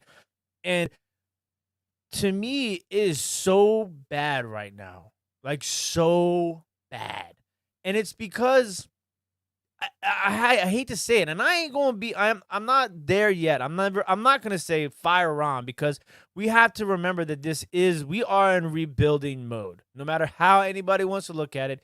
Yeah, we won a division. Yeah, we allowed ourselves to be naive to the fact that our defense was better than what it really is. Okay, but it was not. It should not be this bad. And I think that the problem is that if something ain't broke, you don't need to fix what ain't broke. The back end of the defense was what is the problem right now, okay? And they changed that entire back end of the defense. Yeah, y'all went out there and got a new corner. William Jackson. Who and we looked at the tackles, man, the missed tackles that you were pointing out, man. We're gonna get to that. And then they let go of Jimmy Moreland, who was our best tackling corner. Yeah. You know what I'm saying? You were high on Jimmy Moreland, people's corner. You loved him. You thought he was a really good player, and I thought he made some big plays for y'all too. And Darby left, okay? Yep. It just, and when Landon Collins was hurt, we had Cam Curl and Deshazier Everett back there, and it was just it was working. Yep. It was working well. And they messed it all up. And the problem now is that the coaching staff's failure to make adjustments. Yeah. Okay? You have got to make adjustments. And let me get Roy Williams real quick out the way. So the one update that we got on the Giants injury situation is Andrew Thomas was just placed on IR. He'll be out for a month. Kadarius Toney is supposed to miss some time, they said. I got an inside tip about Kenny Galladay from one of my homies. Shout out to NTW. Who told me that, you like that, right? You're going to figure it out one day. And you're going to be like, stop playing. But who told me that the doctor told him that Kenny Galladay's injury is a little bit more serious than the rest of the fellas. So I would look for Saquon Barkley to probably be back in a couple of weeks. Don't know the status of Darius Slayton too much. But, yeah, the major one is Andrew Thomas at left tackle, man. And then they said Nate Solder hurt his finger or he dislocated a finger or something like that, but he wasn't playing well. Anyway, the Giants just, who's not injured? I think that's what we need to look at now is who's not injured. And let's get this super chat from Tudo real quick. It's 2:15 a.m. here in Italy, and our entire team and trainers are watching Awthentik live. Giants chat now. Paisano. Paisano. Shout out to the homie Tudo one time in the building, man. We appreciate you pulling up, brother. And shout out to the trainers and the whole gang. Yeah, man. Shout out to the whole squad, bro. It was working well against terrible quarterbacks, and I think that that's something that we have talked about on numerous occasions with not just Washington, but with the Giants. There's a hint in the chat right now about my source, NTW. Oh yeah, I can't right now. I'm not in the middle of my rant. Shout out to construction worker Saban. Not in the middle of my rant. College football keeps giving a Notre Dame a playoff just for me to embarrass them. They're the most overrated college football team ever seen. Somebody said y'all were the Cowboys of college football. I remember somebody saying that last week. Well, thank you, Coach Saban. I appreciate the $5 super chat. I'll put that in the Notre Dame piggy bank. All right, Jameson. Good night, brother. Have a good night. Peace out, Jameson. We'll holler at you, brother. Be safe, man. And it's just so now we've gotten to this point where something has to change. It has to change. Like, it's not working. Okay. So I mean, do you fire Jack Del Rio? I would not be opposed to it. Okay, because listen, this is the thing is like, and I want to bring this back to the Mike McCarthy situation. Mike McCarthy, like you said, admitted his flaws, admitted to what he didn't know, tried something new, opened his mind. That doesn't seem like these coaches can do that right now. And that's what's killing me. Because week in and week out, it's the same thing. They're trying to put squares into circle holes, or whatever that saying is. Yep, I know exactly what you're saying. William Jackson is a man corner. Yeah, and I think that cornerbacks like that are going to start to see their way out of the league, because he kind of reminds me of Adoree Jackson, where if it's flag football, he can stay step for step with you, but when it comes time to come and tackle, and you can't step up and stop the run, or teams are abusing you and utilizing the stop route right on you, just saying hike, throwing the stop route, and you can't make that first tackle, you cannot play cornerback in the NFL if you cannot make that kind of tackle. Even guys like Deion Sanders, who have a reputation for not being a tackler. I remember Deion would always go, if you try to run that stop route on him, he's going to chop your legs out from underneath you. So I'm seeing those guys kind of like, they'll exit out of the league soon. You're going to have to be a hard-nosed kind of hitting cornerback, as well as have the speed and coverage and man-to-man to be able to stay in this league. And there's no tenacity. There's no fight. Ron Rivera is doing the same this on the sideline. Like, there's no emotion. Like, there's no emotion at all. And we saw it briefly. Like, big shout out to Pooh and to Chris Baker and to Big Doug, because when I was on the show with them, I was talking about how, like, we were missing that sideline energy. Chase Young running up and down the sidelines when the offense makes a big play, and they showed that last week. I saw Chase Young for the first time all year running up the sideline. Yeah, and and the difference in this game is Kansas City made the adjustments at the half, and Washington couldn't keep up with their adjustments. There has to be a in-game adjustment. If it's not working and you're starting to lose control of everything, you have to take a timeout. Your coaches need to get with their personnel and figure it out. The missed tackles, to me, I told Awthentik before we started today. Now, I know the missed tackle portion is going to be a good rant. Let's get this 2-0 super chat one time and then let you get that. Tuto for the $4.99 super chat says, New York Giants has one of the most expensive and talented rosters on paper in the NFL, but they don't have any competent coaches or trainers to utilize them. I mean, that's facts. Yeah, that's facts. And that's why I'm blaming Joe Judge as the main culprit for why the New York Giants have struggled. And then you could go to Dave Gettleman, too, and you could go all the way up to the top to the owners, Patrick Graham, Jason Garrett. They're struggling. The coaching staff for the New York Giants is awful. Tudo, we appreciate you, man, being in the building one time. We appreciate the super chat, man. It's just, I told Awthentik before we started, I, in my entire life, have never seen a professional football game with that display of, to pull a word out of the Awthentik playbook, putrid. Putrid. In my entire life watching football. There must have been 30-plus missed tackles in that game. And I'm not talking about, you got trucked by Derrick Henry missed tackles. I'm talking about Jerick McKinnon giving people catching the ball shoulders 5 yards from the first down marker and being around 4 defenders and still getting the first down. We watched one where Tyreek Hill caught the pass, gave him the and looked back. And he was in traffic. It's not like he was like, it wasn't like the Little Giants one, where he's running, it's the last man to beat, and you hit him with the skirt, and he falls down. This is like on a short hitch route. He catches the ball, he shakes your cornerback Jackson, and then after he shook him, he looked at him like, what the hell? What in the hell was you thinking trying to tackle me? And then just kept it moving. And you're looking at plays where it's 3rd and 4, 3rd and 5. The guy's catching the ball behind the line of scrimmage, and you're missing 2 and 3 tackles to allow him to get a first down and extend drives. It's unacceptable. It was just, and it's so much of the same thing, too, in this game. So, just to go briefly through the game. First drive. What does Washington do on first drives? Not score. Not score, yeah. 3 and out.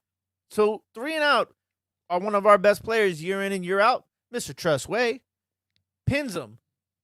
Kansas City starting from the 5-yard line. What do? Do we stop them and change the field position? Absolutely not. Nope. We let them go 10 plays, 95 yards in 5 minutes, and score a touchdown, converting on a 4th and 1 along the way. Okay? Heineke, again, I don't know where he's throwing the ball, who he's throwing the ball to, but he's not throwing them to our players. Missing De'Ami Brown in the end zone with the underthrown ball. Yep. It kills me. Then you got field goals. You're scoring field goals and you can't score touchdowns. You're playing the Kansas City Chiefs. You got to score touchdowns. Field goals are not going to win the game. Okay? Then Antonio Gibson fumbles the ball. And somebody asked the question, does Antonio Gibson have a fumbling problem? He doesn't have a fumbling problem. It's just that he fumbles at times when the worst time. You can't fumble, exactly. Yeah. So it stands out a little bit more. And plus, he's banged up, man. He's out there playing running back with a fractured shin. You could tell he was banged up because the amount of carries that McKissick got in that game too. They basically pulled split carries. They pulled him out towards the end of the game. Yeah, and because I think the calf was starting to bother him. But all of that being said, we're up 13-10 at halftime. I am ecstatic. I'm on the couch like, hey, we got a game. We might be able to party after Are we this back? one, right? Thinking about captions for the thumbnail and stuff like that. Then after the half, right? What happens? Chase Young with the huge sack. Yeah. And you saw what he did too. He shushed the home crowd. Yeah. After the sack. A lot of pressure. A lot of pressure. He's like, look, hey, all that bus talk, stop. I'm at that point, I'm like, oh. You're hyped. This is the energy that I'm talking about. Like Patrick Mahomes was sacked 3 times on the day too. We're here. The pressure was there. The pressure was there. You know what's interesting? When you watch a playback in 2x speed on YouTube, you really see how wide open the wide receivers get, and the defensive front they barely have a chance to cross the line of scrimmage before the ball's already out the hand because the people are running wide open all over the field. Yeah. So you get the huge sack, and then right after that, Kansas City punter shanks it. I mean, you can't ask for a better like you're up 13-10. Start coming out the half for sure. 13-10, you're in the lead. You get the sack, you get the bad punt. We are going. We're going right here. This is where everything changes. 3rd down and 2, okay? Let me tell you this. Yeah, the storm is coming. Okay.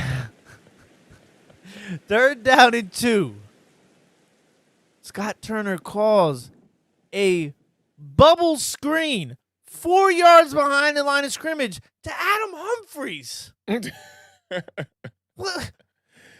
Bro, you could get the ball to anybody. You got J.D. McKissick, Antonio Gibson. There's a guy on our team. To play devil's advocate, y'all have had some success with that play. I remembered when we were at the game, Giants at Washington. Humphreys, that was his route the whole game. It wasn't 4 yards behind the line of scrimmage like you're describing. That was probably this about a good one was on the 4 line, yards. 2 yards. Yeah, so I mean, yeah, maybe not the right call there. It's just on 3rd and 2, right? To me, it makes no sense to go backwards to get 2. 2 so yards, like, right. you're calling a play to get 6 yards when you only need 2 yards. It just doesn't make sense to me. And big shout out to Brickmaker West Bwick.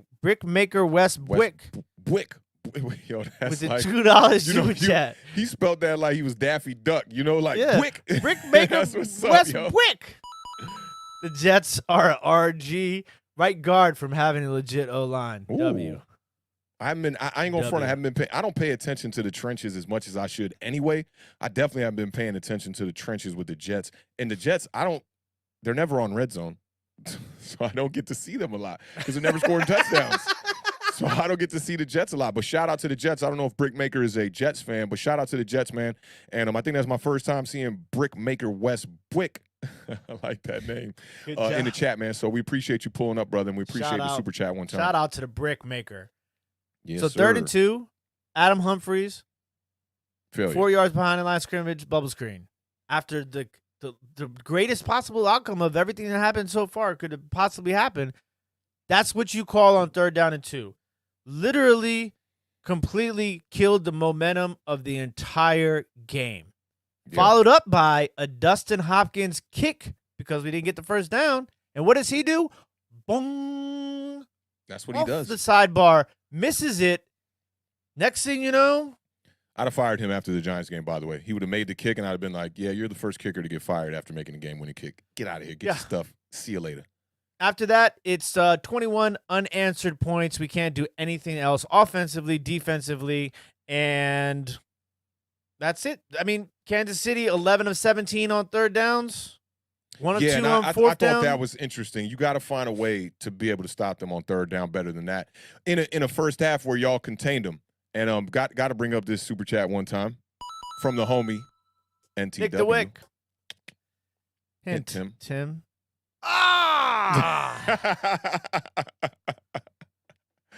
Yeah, you got it now. NTW sound like a place where you sell tires or something, right?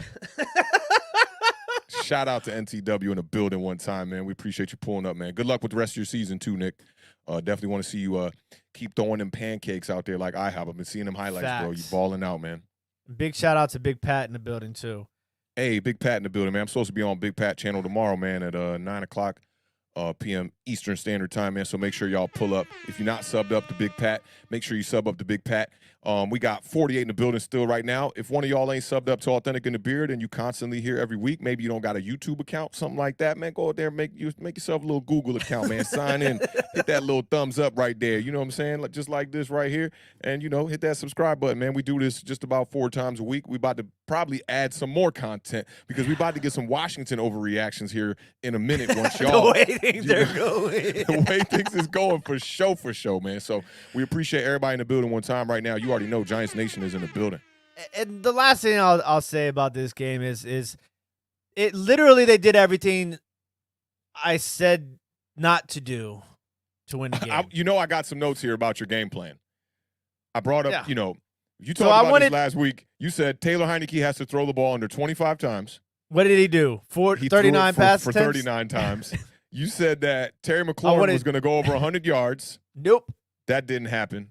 And you talked about Antonio Gibson and how they had to utilize him in the rushing game. Running the ball. I wanted them to run the ball 39 times. They flip-flopped what I wanted. I wanted like 20 to 25 passes and 30 to 40 runs. They passed the ball 40 times and they ran the ball 20 times. Completely opposite. Everything that I told them to do. Hey, and we can't do this segment without talking about how Terry McLaurin was on lockdown pretty much.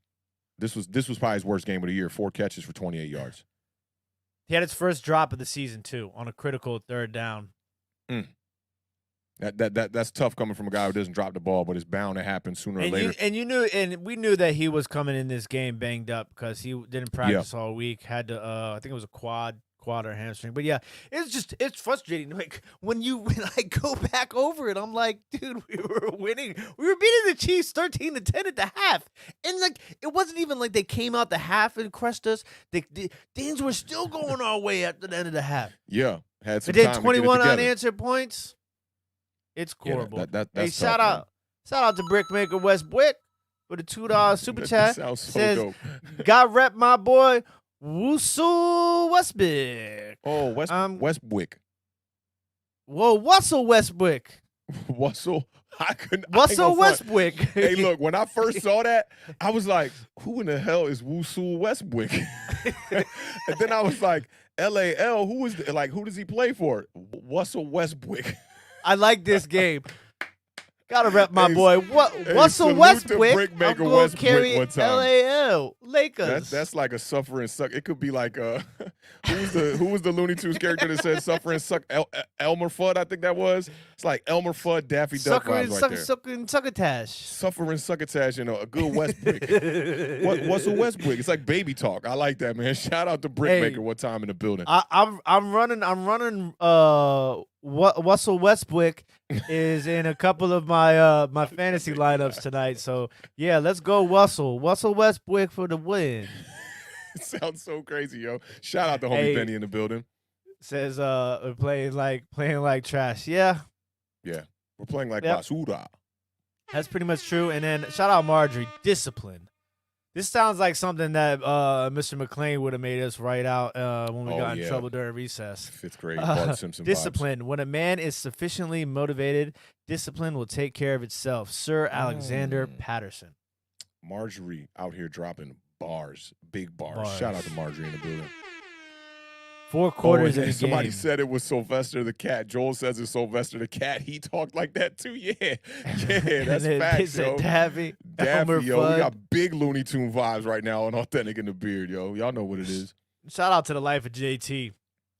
Went 8-0 on his picks this week. Ooh, that's what's up, man. I don't know if you was tuned into the parlay, man, but yeah. That's where I'm at right now with the Washington football team. It's bad, man. Disaster. Yeah. It's bad, man. And I just want to go over a couple of stats for the Kansas City Chiefs here, man, because they definitely got it together in the second half, man. Patrick Mahomes had them 2 interceptions, man, got sacked 3 times, and then they had 3 scoring drives in the second half. They committed to the run. That's what I really liked about him, too, with this kid, Darrell Williams. 21 carries for 62 yards, which that 3 yards per carry doesn't look like much, but it ended up getting him 2 touchdowns on the day. That's a good fantasy day for him. Travis Kelce had the 8 receptions for 99 yards. Tyreek Hill had 1 big drop in this game, too. That was one of Patrick Mahomes' interceptions. And Fuller dropped the interception, too. I mean, every time he says something, it reminds me of something else. He not looking too good, man. He not looking too good. Them tackles he was missing, too, he was looking crazy out there. And Mecole Hardman added the 4 catches for 62 yards. And the one thing I wanted to ask you, man, is seeing that game, play-by-play like that, and seeing how Patrick Mahomes, a lot of people been talking about his struggles coming into this game. The interception number is a bit higher for him this season. He's got 9 giveaways on the season right now. It's the second most to Trevor Lawrence's 11, and tied with Zach Wilson and Sam Darnold with 9 for second most in the league. Do you think that might be a problem right now for him, or do you think that the quote that I started this segment with is really what it's all about, that if you could just get the W's, the interceptions really ain't going to matter? No, I don't think it's a problem. It's Patrick Mahomes. And I saw people asking this question, like, do you think the league has caught up to Patrick Mahomes? No. It's nonsense. I mean, listen. There are interceptions, like, you really have to look at the interceptions. A lot of those interceptions are not on Patrick Mahomes. Like, if you do this, okay, take Zach Wilson's interceptions and Patrick Mahomes' interceptions and watch them side by side, and you tell me what the difference is. I mean, it's Patrick Mahomes. Like, he's just, I think what it is I think he's pressing a little bit too much, and I think that's because he's in unfamiliar territory right now. I'm glad you brought up the pressing issue because, Patrick Mahomes is the one quarterback that I don't mind pressing. He's like the kid who can shoot 3-pointers like Steph Curry, and you see him take a shot from like damn near half court, and you're just like, after you see him make that a couple of times, now, we don't even got to be surprised when you see Steph Curry shoot it from almost half court, because he's done that, and he's built up the reputation to be a gunslinger in this league, to be able to make those plays. And I saw, I think his name is Wilds.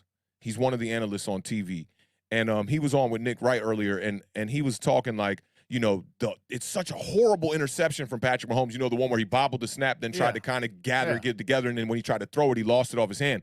And I think Nick Wright made a good point, which he hasn't been making a lot of good points lately. But he made a good point about it. He's just like, man, it's Patrick Mahomes we're talking about here, man. Like, this dude has done that play and scored a touchdown on that play many times where you see something that looks like a mistake in the beginning, looks really wild, maybe throwing it sidearm, and Patrick Mahomes is celebrating after the play is over. So he's the one quarterback that, the leash, you got to give him a really long leash to be able to try to make those kind of plays, because if you try to make Patrick Mahomes a reserve-type quarterback, then maybe you're not going to get the big plays down the field to Tyreek Hill like we're getting or like we're accustomed to getting from the Kansas City Chiefs. I think it's a defensive problem over there for real. Oh, yeah. I mean, and that's what the defensive problem is, kind of like what has forced him into this pressing sort of play. Right. Because, the defense is giving up so many points. He's like, there's no chillax. Like, he's like, I got to score touchdowns. You know what I'm saying? Like, it's just the only thing that we can do. So I just think that he's pressing a little bit. I think that he's in a little bit of unfamiliar territory as far as, being not, one loss, like it, and Tyreek Hill's had 2 weeks in a row now off of the hands interceptions. Yeah. So two of those got to credit to him at least. That's definitely something that, it's going to be okay. And I mean, listen, shout out to my homie Toothpick. If you're watching Toothpick First String Podcast, he said, look, quarterback needs something to come to Washington. Is like going to see the doctor, take 2 of these. Oh yeah, call me next week. Of these. Yeah. And that's pretty much once again like what you're seeing here. The Chiefs, they come in Washington and they get that bounce back win. Like, it's just super disappointing. You know what else? What you were talking about, people, Patrick Mahomes kind of used to pressing now this season. A lot of people were saying, too, that the defense has gotten used to Patrick Mahomes bailing them out of games. And now we're starting to see that defense kind of regressed even more. And it's harder for Patrick Mahomes to climb out of these holes that the defense is putting them in. And it seems like the only way that they can win games is by scoring 30-plus points. The Dallas Cowboys are in a similar situation, and I'm curious to see how things unravel when it starts to get cold. I always wait for that. When the games in December start to kick in, late November, and it start getting cold, all this finesse offense that's happening in all these high-scoring games, they might pipe down just a little bit, and I think some of these teams are going to come back down to earth. And can the Kansas City Chiefs defense step up when the Chiefs are going to be able to need to make a run here late in the season to solidify their position in the playoffs, not only maybe as a wild card, as looking like kind of right now, or maybe as a division leader. But that division is crammed with talent now, and they're going to have some teams making a run for their money for sure. But I'm here for it. I think Patrick Mahomes is one of the most exciting players in the NFL. I'm willing to allow him to do whatever he want to do if I'm the offensive coordinator, bro. You want to call the plays? Hey, go ahead and do you, bro. You've got us this far. Listen, Mahomes deserves the blame for some of his interceptions too. But you can't blame Mahomes for the ones that, the wide receiver bounced literally right off of his hands into, the defender's hands. That's the same thing with the Daniel Jones stuff with Evan Ingram last season. It was like every time he threw him the ball was an interception. And I said this last week. Look, we're nitpicking a quarterback right now who almost has 1,900 yards. He's 69% completion percentage, 18 touchdowns, and 8 interceptions. Tell me the guy who's not leads the that. league in touchdown passes. Patrick Mahomes does. Tell me the guy who's not going to take that quarterback on his team right now. Go throw the 8 picks, bro. Do what you do. Go win me games. I don't care, man. Patrick Mahomes is still balling out. A couple more mistakes than we're used to, but he set that bar that high, So we're comparing Patrick Mahomes to Patrick Mahomes. We're not comparing Patrick Mahomes to these other quarterbacks in the league that are still putting up a lot of interceptions. Big shout out to Orphanage Builder DeGrom. I had Diggs, Beasley, Henry, and Brown in fantasy and won 130.3 to 130.1. I'm currently 27-3 between 6 leagues, hoping I can keep up till the end of the season. That's a good look, because I know I've got a lot of bad teams, and like I said, this week, man, is one of the most interesting weeks in fantasy football season in recent years, because I don't recall there being this many teams on a bye week at one time, and a lot of high-profile teams too. I know I saw Joe Deals earlier in the chat said he has a team that has 8 players on bye. Oh my God, that's unfortunate, because you're gonna have to make some moves or take an L to not make those moves. Oh, Jason wants to know what hat I'm rocking today. Yeah, that Notre Dame fresh, and I love the Rudy vibes on the shirt, clean, and it looked good against this Washington little logo right here. You got your little Notre Dame Washington football team action going on. It's looking dope. I like it. We're going good. Shout out Jason Ferris, man. Local Albert Einstein in the building one time. Any of the contending teams wouldn't accept that. Mahomes couldn't play for Bucks. Bruce Arians. Arians doesn't coddle his players. What are we talking about? Didn't Jameis Winston throw 33 interceptions with Bruce Arians as the head coach? Come on, DZ. Come on, DZ. Come on, dog. Come on now. I mean, yeah, we talking about the GOAT. And like I said, man, an exception to the rule does not defeat the rule. And it seems like nowadays every exception to the rule is like Tom Brady did this. Tom Brady is a franchise quarterback who didn't have a wide receiver, man. Nah, 18-8 is solid. We'll take that, man. Big shout out to Zion Zenith for the $5 super chat. Says, for the fam, let's pray for the Giants. Our Father. And Washington. Giants be thy name. Yeah, Washington. For sure. We need it. Yeah. We need it. We need it, bro. Got to win this game against Carolina or the season's done. The season is really done already. But, like, a win against Carolina, I might feel a little bit better about myself. And that's another thing I want to say before to put the cap back on the bottle that is this Washington-Kansas City game. I don't want to hear none of this tanking talk. I don't want to hear none of this giving up talk. I don't want to hear none of that. Yeah, okay? I hate that. Because the beard is in it till he ain't in it. So don't come at me until the math say otherwise. And even for me, when the math says we're eliminated, I still don't want to see us tanking no games. No tanking. There's no tanking. Tanking is a made-up thing. Yeah. NFL players don't tank. Oh, man, we're definitely going to talk about that in this Giants segment. My God. Sheesh. Hey, that's one thing I got to give Joe Judge some love for, though. I like what he said. What did he say? He left Daniel Jones in the game. Oh, that was terrible. Didn't like it. We're going to compete the whole way through. Oh, I got a great one for that. We can bring that up right after I do this bogus intro for these New York Giants one time. Rams at Giants, man. Wow. Y'all remember the last time the Rams were here, man? They beat us 52-17. It was a ugly, ugly game. And I asked you last episode, take the over or the under on the 52. You took the under. Good call, because it seems like my man Sean McVay, him and Joe Judge might be friends, because he took the foot off the gas pedal in this game, man. The Giants, we talked about this game on my Giant Overreaction show on Monday for 3.5 whole hours. Shout out to everybody who tuned in that was in the building one time. You know what it is, Giants Nation in the building. What a disgraceful performance by our beloved New York Giants. The Rams fell behind 3-0 after the Giants' opening drive and didn't take their first lead until 10:28 left in the second quarter. That was the start of the onslaught. The Rams scored 38 unanswered points and cruised to a 38-11 victory on the road, earning their 5th win of the season and sending the Little Giants to 1-5. Man, look, shout out to Maggie Gray from WFAN. She's on the show, Maggie and Moose, and I've been getting their YouTube clips and my suggested, my recommendations on YouTube and whatnot. So a lot of this about what I'm about to break down is from her take this morning, man, because like I could not agree more with everything that she said. So I want to start with what you just said there too, Beer, because she addressed that and I was in total agreement with her. You said you like Daniel Jones being out there because we're going to play 60 minutes, right? That's what you said? Something along those lines, yeah. Something along those lines, right?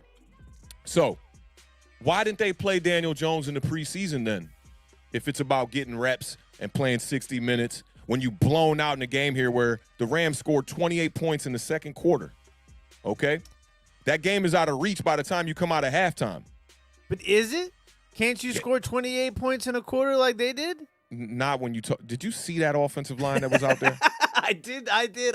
Did you see the line? Look, this game was so frustrating because there was a guy playing right tackle for the Giants in this game that when I went to go look up his name, he's not even on the active roster.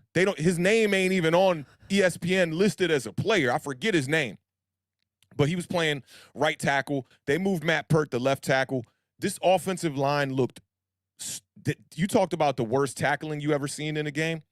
I think I saw the worst offensive line performance, and I only watched the first half. I was just, like, totally not paying attention in the second half because the Rams ended up putting in their backups. How do the Rams beat us with 1 quarter of football in the second quarter where they scored 28 points?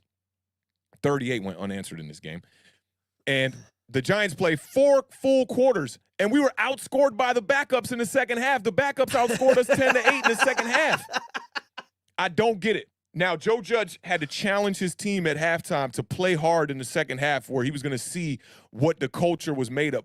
I thought you were instilling the culture that we're supposed to see from the players, where you shouldn't have to remind professionals that are making millions of dollars to play harder in the second half. Daniel Jones was awful. Daniel Jones was awful in this game. They should have yoked him not only because we were getting blown out, but just for his play. Of the 3 interceptions, 2 of them were just terrible throws. One of them was in the triple coverage. The dude had 2 fumbles lost on the day. He was sacked 4 times. 29 of 51 for 242 yards, 0 touchdowns. Listen to this QBR. His QBR on the day was 6. I saw the QBR was 6. I saw somebody say that they looked up and they saw Daniel Jones on their fantasy football team bench and he had negative 16 points or something. Bro, this was the worst performance from Daniel Jones, and I think it just brought us all back down to earth again. You got 2 games in a row now. Yeah, Daniel Jones got knocked out in the Dallas Cowboys game with the concussion, but he was playing awful in that game. Daniel Jones is not a franchise quarterback. We talked about this on Monday. He's not a franchise quarterback. It really made me reassess the term franchise quarterback. Mm-hmm. There's a lot of terms that get thrown around like that. And franchise I think quarterback. Elite's one of them. Elite, lockdown corner. Lockdown corner. Oh, my God. That one gets thrown around crazy. Generational talent. Generational talent, which, yeah, that one gets thrown around a lot. As of late, being Saquon Barkley with the whole generational talent.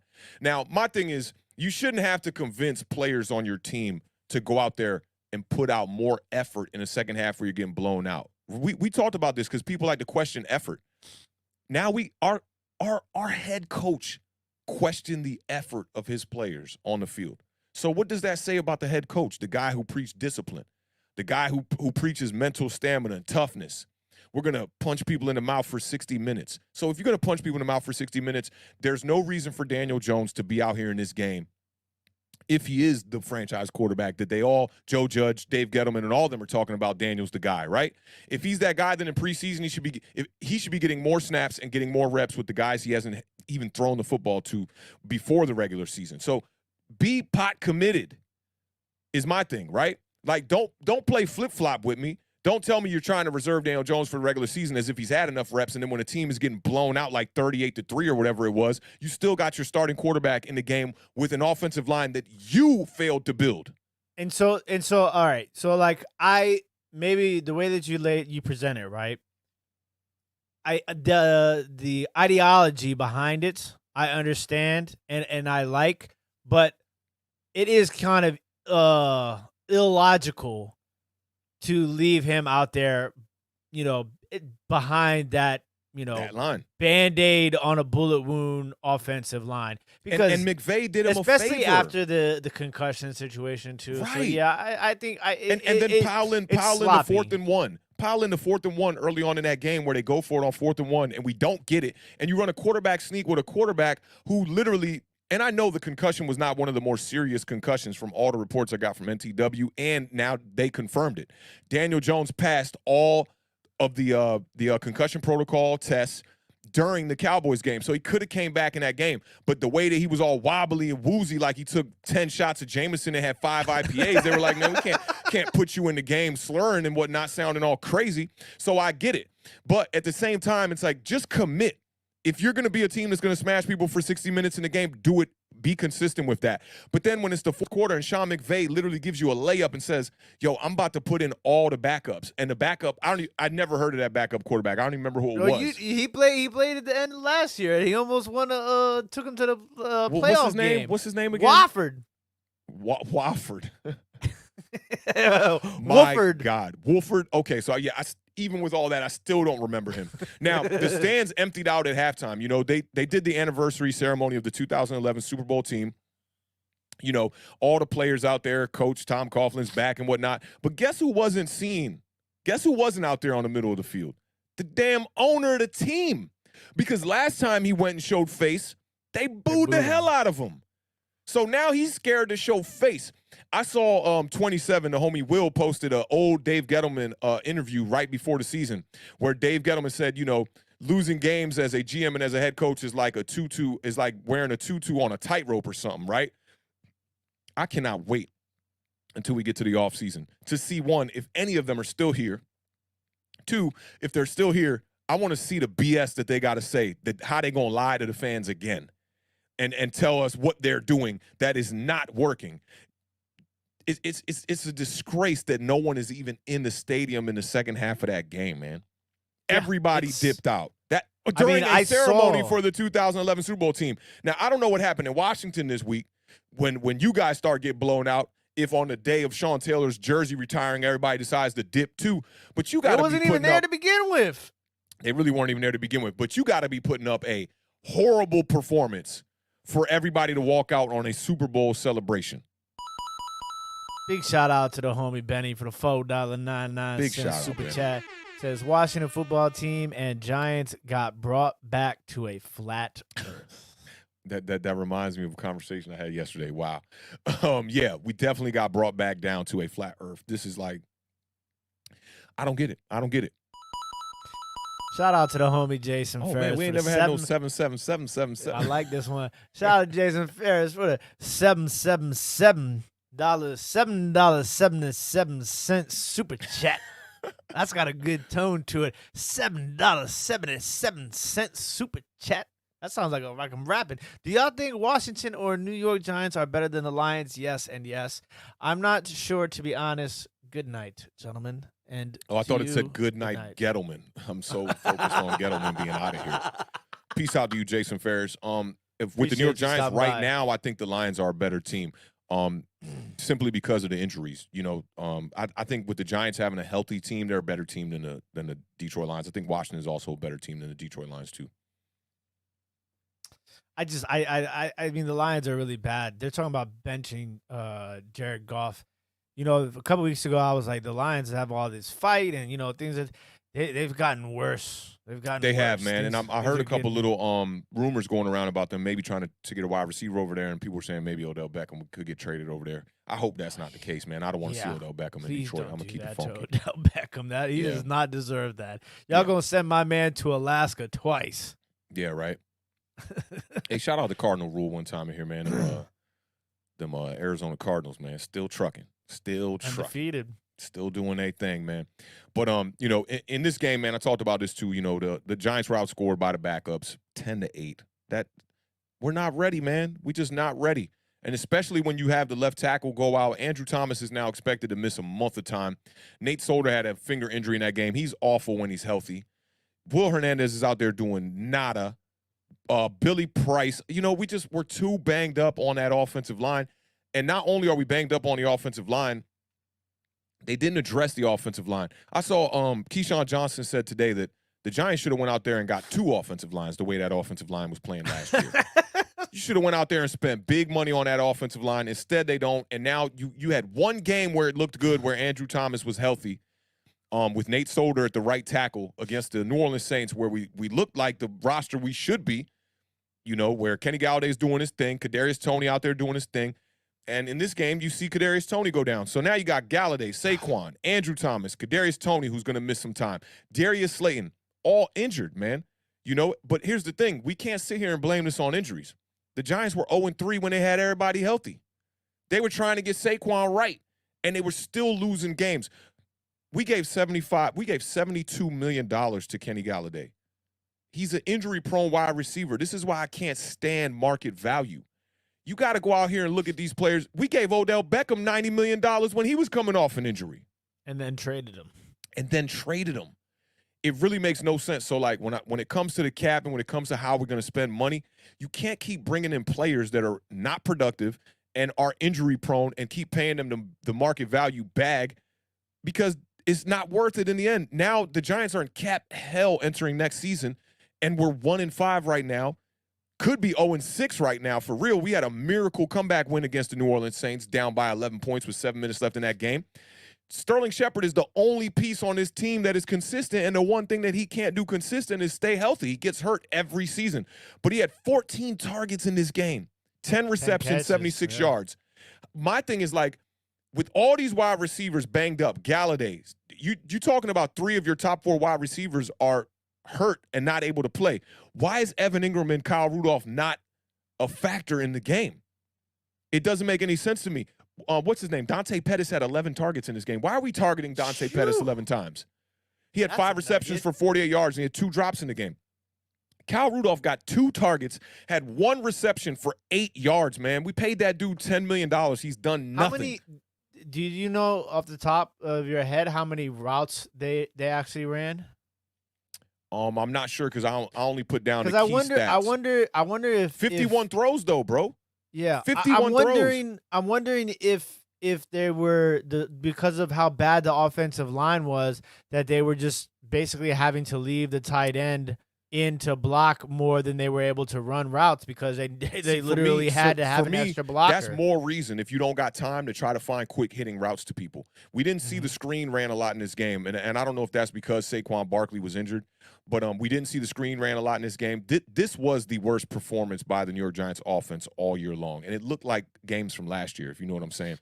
But that's the first thing I have down here is about the New York Giants offensive line. I mean, it's awful. But they're playing with all backups. Yeah. There's no starters out there. So 6 weeks in a row, the Giants have had 6 different combinations on the offensive line. This week, there was not a starter on. Will Hernandez is the only starter on that offensive line. Will Hernandez is one of the only offensive players, period, that has not gotten hurt. You know, so when you're targeting Dante Pettis 11 times, who I'm not sleeping on Dante Pettis. He did some things last season. But you cannot, in a game where you lose 3 of your top 4 wide receivers, be targeting Dante Pettis 11 times and then in return have Kyle Rudolph only get 2 targets and Evan Ingram only get 5 targets. They combined for 4 catches for 32 yards. 2 tight ends, and we just talked about this with the Bucs and other teams that are utilizing the 2 tight end system. Like, you got to find a way to be able to get the ball into playmakers' hands. And I know Evan Ingram has dropped the ball a day, but in a game like this, I wouldn't mind seeing Evan Ingram drop the ball a couple times. Find a way to scheme him open. And I just think it says a lot about the coaches, because I don't know if this falls on Jason Garrett or Joe Judge or both. But when you have players that go out and your game plan is so simplified to only the starters, that shows you how terrible of an offense you really are when it comes to the coaching department. And I genuinely feel your pain, because we're going through the same situation, and it's just like, you know, I don't have enough fingers on my hands to point, right? Because it's just like, you know, the problem is evident. But what is being done to solve the problem? Like, and you had to know this going into the season with your offensive line to a certain extent. Totally. They spent no draft capital on the offensive line in the whole draft this season, knowing that literally we had even Andrew Thomas was a question mark. Could you imagine if Andrew Thomas didn't come out and wasn't balling? My God, that offensive line would look even worse. And Daniel Jones is running for his life, man. He's running for his life. And just to kind of just sum that up, and I do want to get to them 2 super chats, you know, to just sum up the whole Daniel Jones thing is like, when I've had clarity on my definition of a franchise quarterback. A franchise quarterback is a guy that you can draft into a team that has no other pieces around him that are considered A1, and he can still find ways to make plays. Deshaun Watson is a franchise quarterback. Now, with the legal problems, we know that might hurt his stock for sure. But if you go back and you look at his statistics from last season, I want to say it was like 4,400 yards, and it was like 35 touchdowns and like 6 interceptions or something along those lines. With nobody. And they literally only won 4 games. And he still had those statistics, so you know that he's not the problem when it comes to the offense when you're looking at the Texans last season. And then Lamar Jackson. Lamar Jackson's one of the only guys. Running backs get hurt. Everybody's scared. They lose like 3 running backs in the offseason to the turf monster in Baltimore. Nobody even thought that they were going to be this good of a team. They go out there and they shock the world against the Chiefs. They're beating teams that they're not supposed to be beating this year, teams that they should compete with for sure, but they're beating teams, and he's doing it with Hollywood Brown as his number 1 wide receiver and a quiet Sammy Watkins. Now you're talking about Bateman coming back, being healthy. That right now the Ravens are my team, and they're my pick for the Super Bowl right now at week 6 in the season. There's not many franchise quarterbacks in this league. You only got about a handful of them. Outside of that, you can't build your team around a lot of these quarterbacks. And we'll get to this question of the cardinal rule after we get to these super chats, because that's a nice little bounce off of what you just said. But big shout out to Benny for the $4.99 super chat. Should the Washington football team actually sign Cam Newton? I won't lie. If they do, they do. Personally, I don't want to see it, but what do y'all think? This, for me personally, a lot of times with fans, they forget that this is like a two-way street, right? So it's like, yeah, I mean, you want, like, Washington can go try and sign Cam Newton, but does Cam Newton really want to come play for Washington? Like, that's the thing.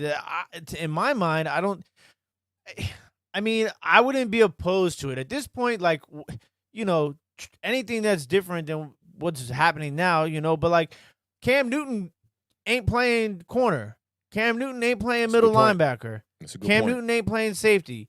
Like, it's just, I mean, like, there's so many holes right now. I don't think that the Cam Newton thing fixes anything. So, I mean, and you have to kind of change up the way the offenses ran a little bit too, which I think that makes it difficult for the Washington football team. Who did y'all play last week again? Saints? Saints or Falcons? Saints. Saints, yeah, because y'all are 2 losses in a row now.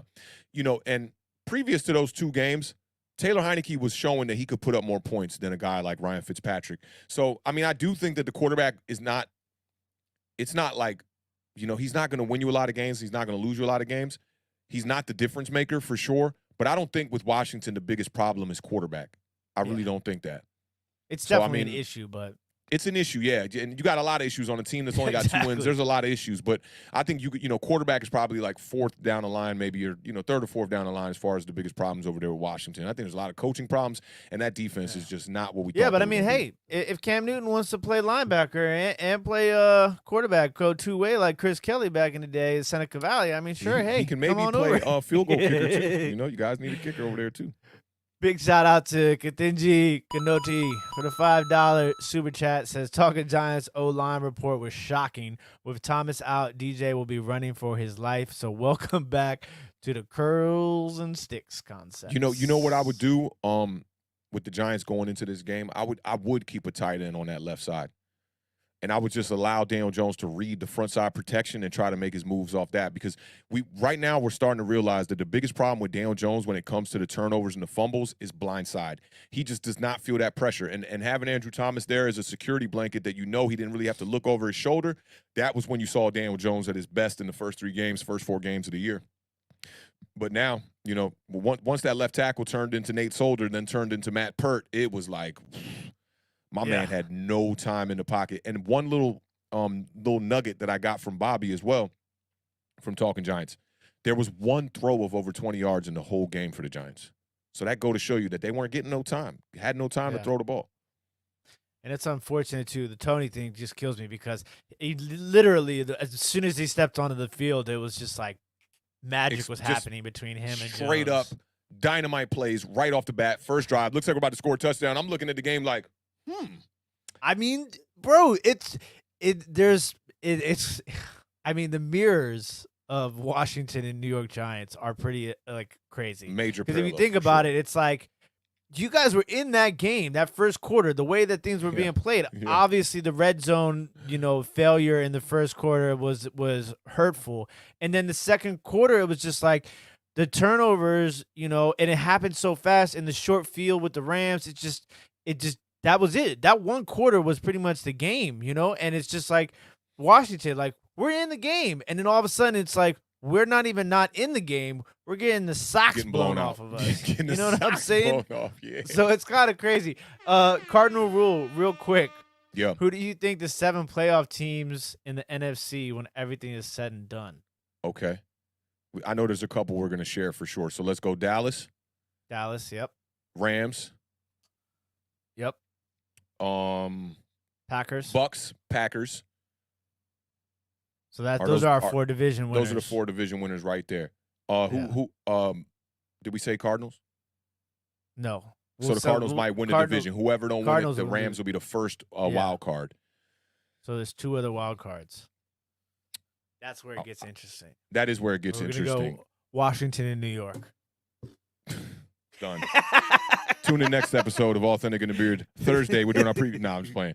I kind of want to take a look at it real quick. I want to look at all the standings just to see where everyone lies right now. Because you got the Vikings, the Bears in the mix a little bit. Just rule out the NFC East. Seahawks, you think the Seahawks could maybe make a run when Russell Wilson gets back and maybe catch a wild card? No. I'd have more faith in them than the 49ers. 49ers are sitting at 2-3. Seahawks are sitting at 2-4. The Vikings in the NFC North are next, and the Bears, they're both sitting at 3-3. The Saints are sitting at 3-2. Yeah, this is what I'm gonna say. I'm gonna say the Saints and the Seahawks will be the other two teams. So Saints, Seahawks, Rams all get the wild card. Cardinals, Packers, Cowboys, Bucks win the division. If Russell Wilson comes back that quick, I think I'm. They were Seahawks, saying 6 weeks or something. I don't know. I don't think this. When you put it like this, it makes it really interesting. Yeah, there's a lot of teams all in the other bubble. All the other teams have flaws. Everybody else has flaws except for those last 2 wild card spots are going to be interesting. I guess that kind of makes it, The Panthers are sitting at 3-3 too. And then maybe when they get CMC back off IR, they might look a little different. But Sam Darnold is high up there in giveaways. He's second, tied with Patrick Mahomes. But he has been balling out as far as the rushing touchdowns. He's got a rack of rushing touchdowns, and he's been playing some pretty decent ball. He's got back-to-back bad games, though. I think I do like the Saints. Yeah, I really like the Saints, man. Points against the Saints is 91. There's no other team in the NFC that has allowed under 100. Everyone's over about 110, 120. Minnesota is intriguing just because of that offense. And the Dalvin Cook is, a running back you want to have late in the season as long as he's healthy. The defense is suspect. I think I'll go Saints. Saints and I'm not looking at the schedules obviously, so I'm gonna go Saints and Vikings or 49ers. I'll go. You think Saints 49ers can get there? I don't think the Niners can get there, man. The quarterback situation over there is just so sketchy. I'm gonna go Saints and 49ers. I'm gonna go Saints and Niners. 49ers. Okay, and I'm going Saints and Seahawks, which I'm not confident in that either. I'm not confident either. Like I almost want to go Saints Panthers, but then that would put 3 teams from one division in the playoffs. In the NFC South, because that's the thing you got to think about. Tampa Bay is going to beat up on a lot of those guys. Yeah. The Lions are 0-6. At least we're not them, right? Yeah. At least we're not the Lions. How do you have a 53-man coaching staff? I was going to highlight that one, too. Jason Ferris says that Cam's going to be going to Seattle. Pete wants him. I think that what's his name is serviceable, man. Geno Smith. They were talking Miz, what to up, Cam fam? Newton. Giants Nation in the building. But I don't think they're gonna bring Cam in. I just think that Geno Smith is doing perfectly. I think Geno Smith can handle it. Yeah, man. They almost got that upset, man. Big shout out to Orphanage Builder DeGrom. $5 super chat says, unknown prediction. If Russell Wilson had the Patriots offensive line his whole career, he would be the greatest quarterback of all time. Yeah, I said it. Yeah, I ain't mad at that. Russell Wilson is a baller. Winning percentage has been really high his whole career. I think he's never had a losing season. And, Tom Brady did his thing over there. I see another one from Jason Ferris kind of response to this. He's like, I'm not sure Brady could even do much for Washington football team, but this the thing about Brady. You see the way he be getting at them linemen and getting at them coaches? He ain't the player that's going to just sit around and take a bunch of L's. Somebody getting kirked on, and then eventually it's going to lead to Tom Brady taking over the offense. You heard Bruce Arians talking about it. He was like, man, the players listen more to Tom Brady than they listen to me. And the players come to play with Tom Brady. Facts. He could bring in more talent, all of that. Yeah. Yeah, he demands a level of respect, and I don't necessarily mean that he demands it, but I guess command is a more demand better and command. Because if you get on Tom Brady's bad side, you're gonna see him on the sideline kirking on you. And then, like I always say, that's why when it come time for him, when he scored them touchdowns and he be reaching for them daps, ain't nobody trying to dap him up because they're like, bro, you like a mean boss. Yeah, we got all our tasks done and all our duties are finished, but man, you were mean. Yeah, it's just It's crazy because when we really break down the Giants and Washington, it's just there's a lot of similarities, man. Oh, I do want to give a big shout out to Leonard Williams, though. He played pretty well. 2 sacks, right? Or one and a half? 1.5 sacks, yeah. Yeah. I don't understand that. One of them was a coverage. Yeah, because 2 people get there at the same time and whatnot. No, I mean, but a lot of people were ragging on him about talking how he didn't like the boos in the stands and whatnot. Like, man, I don't even pay attention to that stuff because it's like they're catching him right after the game and they ask him a silly question. It's like an alley-oop for you to say something stupid. Hey, how do you feel about the boos? What are you supposed to be like? Yeah, man, we deserved all them boos. Yeah, okay, you could say that, but at the same time, he tried to be human there. He's like, yeah, I can't lie, man. Like, it hurts, man. Nobody wants to get booed, man. I've never had, let me think about that, actually. No, I actually got booed one time. I got booed one time. What? Really? Yeah, I got booed one time. I remember I got booed one time. Yeah, it was bad. I was looking around like, make it stop. Somebody make it stop. But yeah, man, like, getting booed is no fun, man. And he's still a relatively young man, and it was interesting because they don't put Leonard Williams on a podium a lot after games. He's not a guy that gets interviewed by the press too much. And it was interesting to hear him because he's very soft-spoken, man. He's like a big giant bear. He's very soft-spoken, and you catching people after the loss like that, man, it's hard to even just talk to the media. So I wasn't tripping off that too much. Shout out Marco in the building. Hey, Phony. I almost forgot what I used to call him. What up, Phony? How you living, fam? Good to see you in the building, man. But yeah, man, I think we could put a little wrap on this Giants game. I've been talking about that Giants game for about 5 whole hours.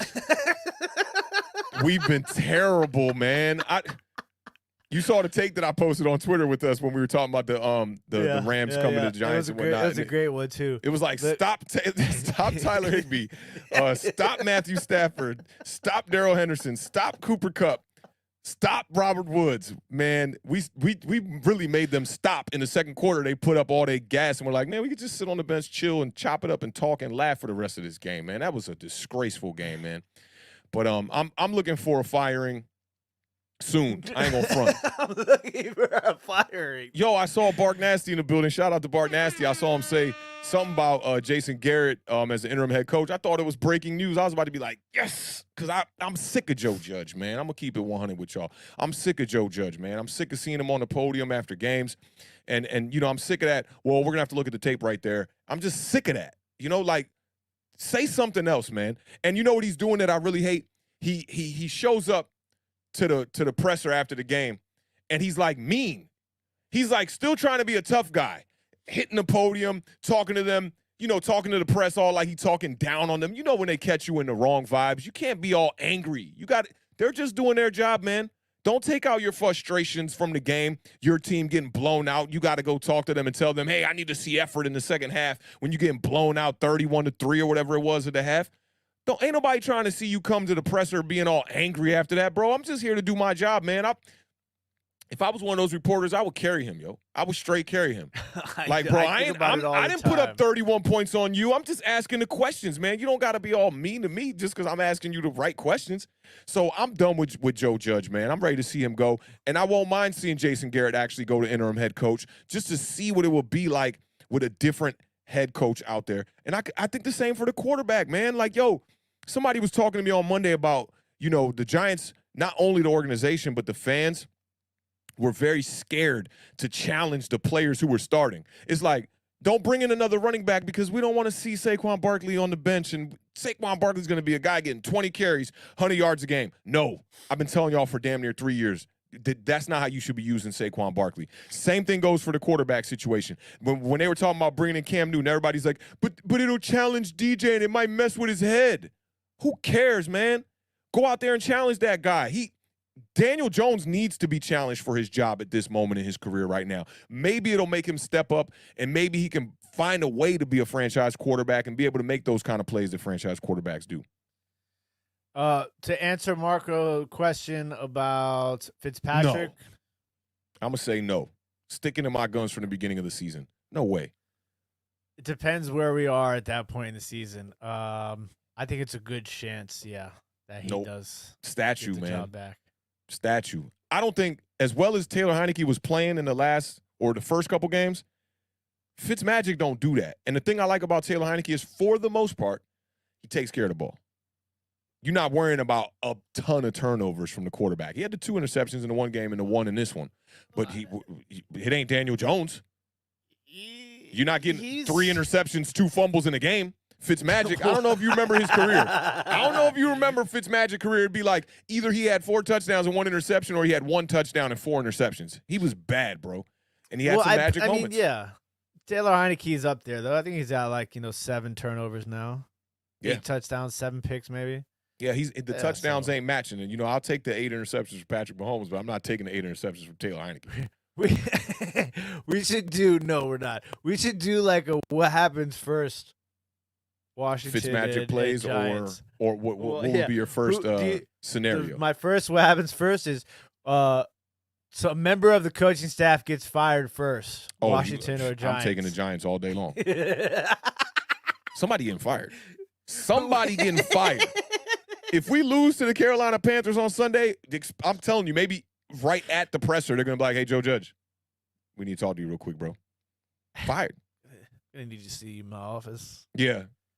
Come here, let me have a word with you. What in the hell you been doing on the football field? Who wins another game first, Washington or New York Giants? Who y'all got next week again? Raiders? Nah. The Eagles had the Raiders. Who y'all got? We're going to Lambeau. Oh, yeah, that's Rap City. Big Tigger in the basement for y'all. As soon as I saw Aaron Rodgers yelling as soon as I saw Aaron Rodgers do this, oh, yeah, I said, that's not looking good for us next week. But they, the Packers have surprisingly not been as good as I want them to be. They're winning games. Yeah, they're winning. But when they let the Bengals compete with them, I was kind of like, maybe Taylor Heineke could go in there. Bengals look all right. They're the second best team in that division right now. Yeah, but I don't like the roster. I don't like the schedule that they've played so far. There's not really any convincing wins. When you're struggling with the Vikings and stuff like that, I can't put you in that A1 tier. But the Browns are going nowhere fast now. They're banged up, and that defense is not playing. That defense is playing New York Giant.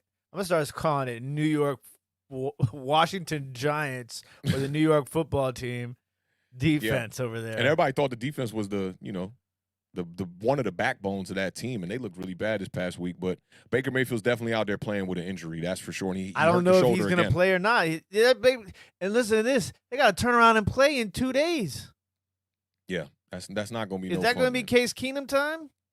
Yeah, and they got no running backs. Honestly, both their running backs are on the IR now. I would love to see Case Keenum out there with that wide receiver core. Baker Mayfield ain't it, bro.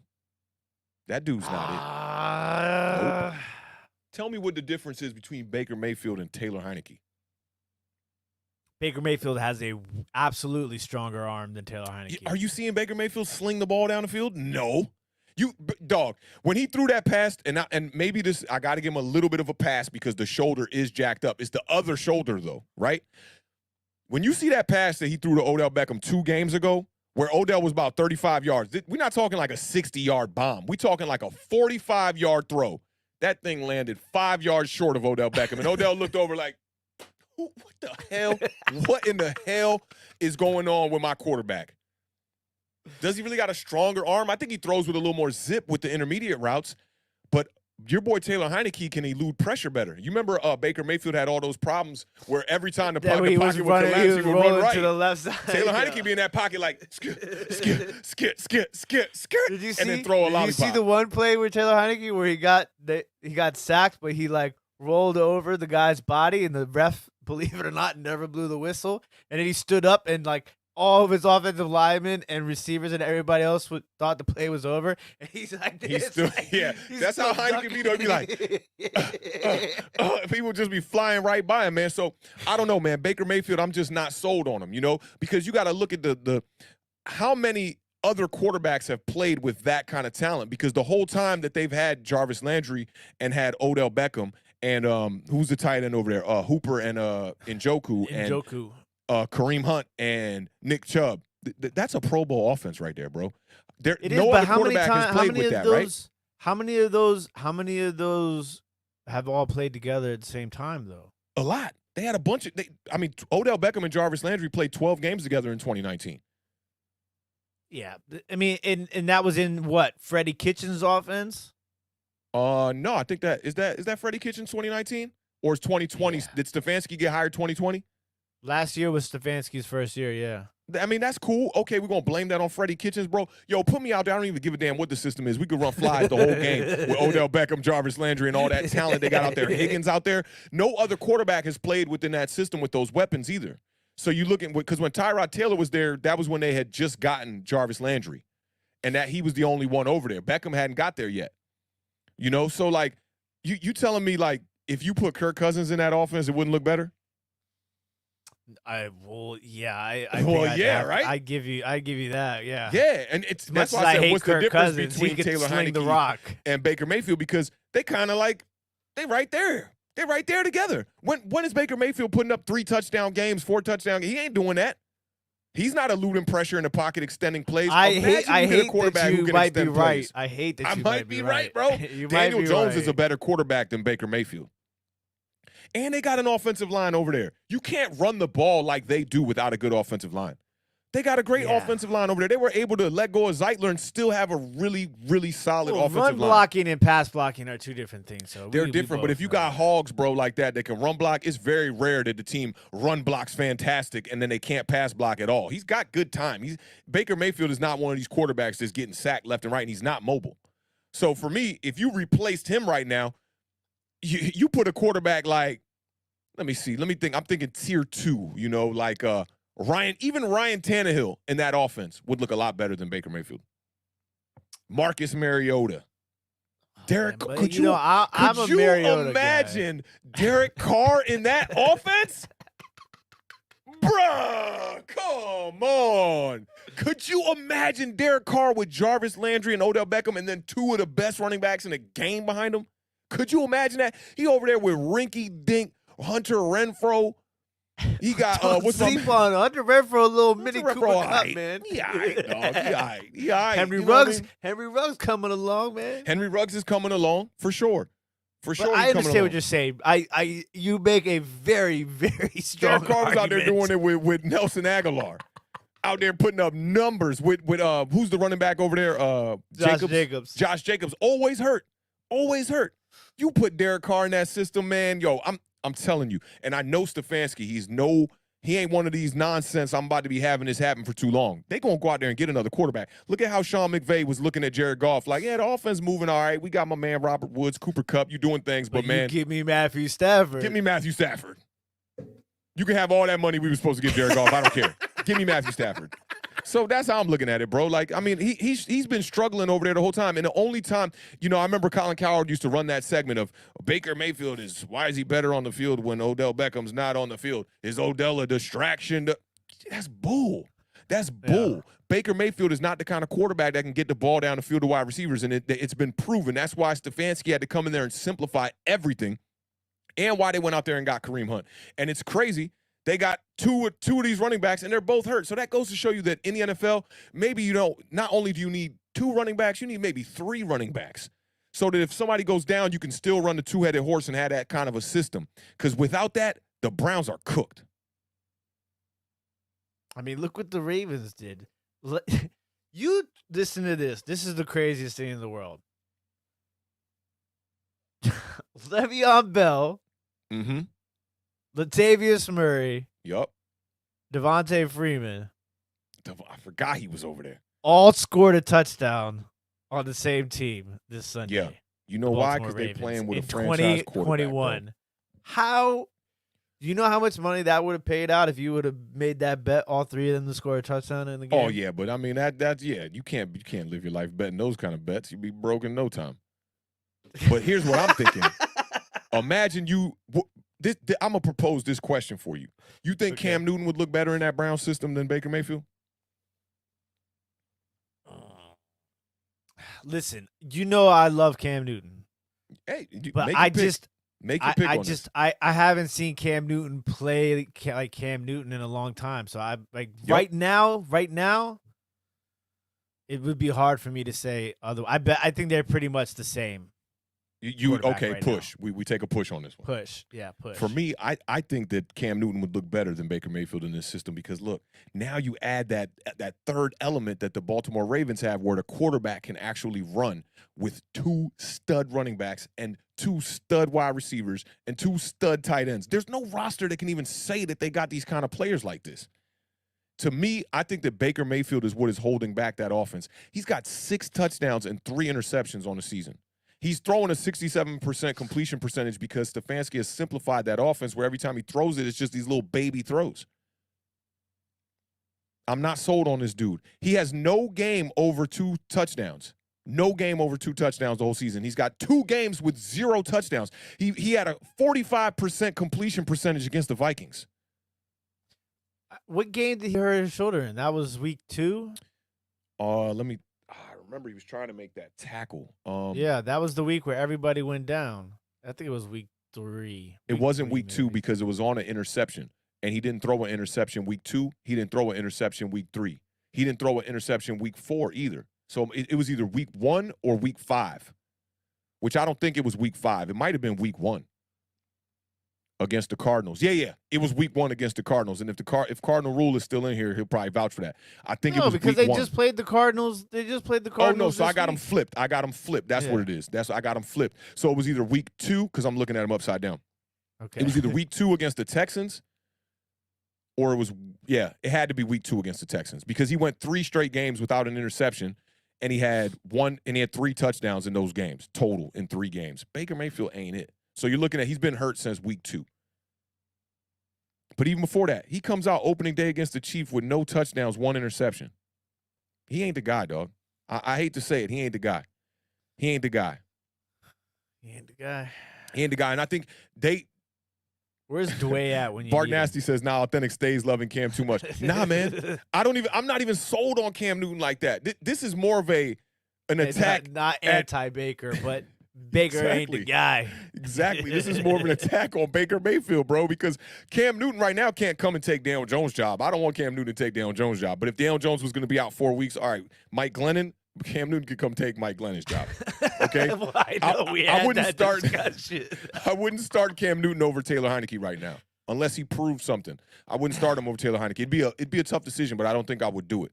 But, I don't know, man. Baker Mayfield is just – what has he shown us?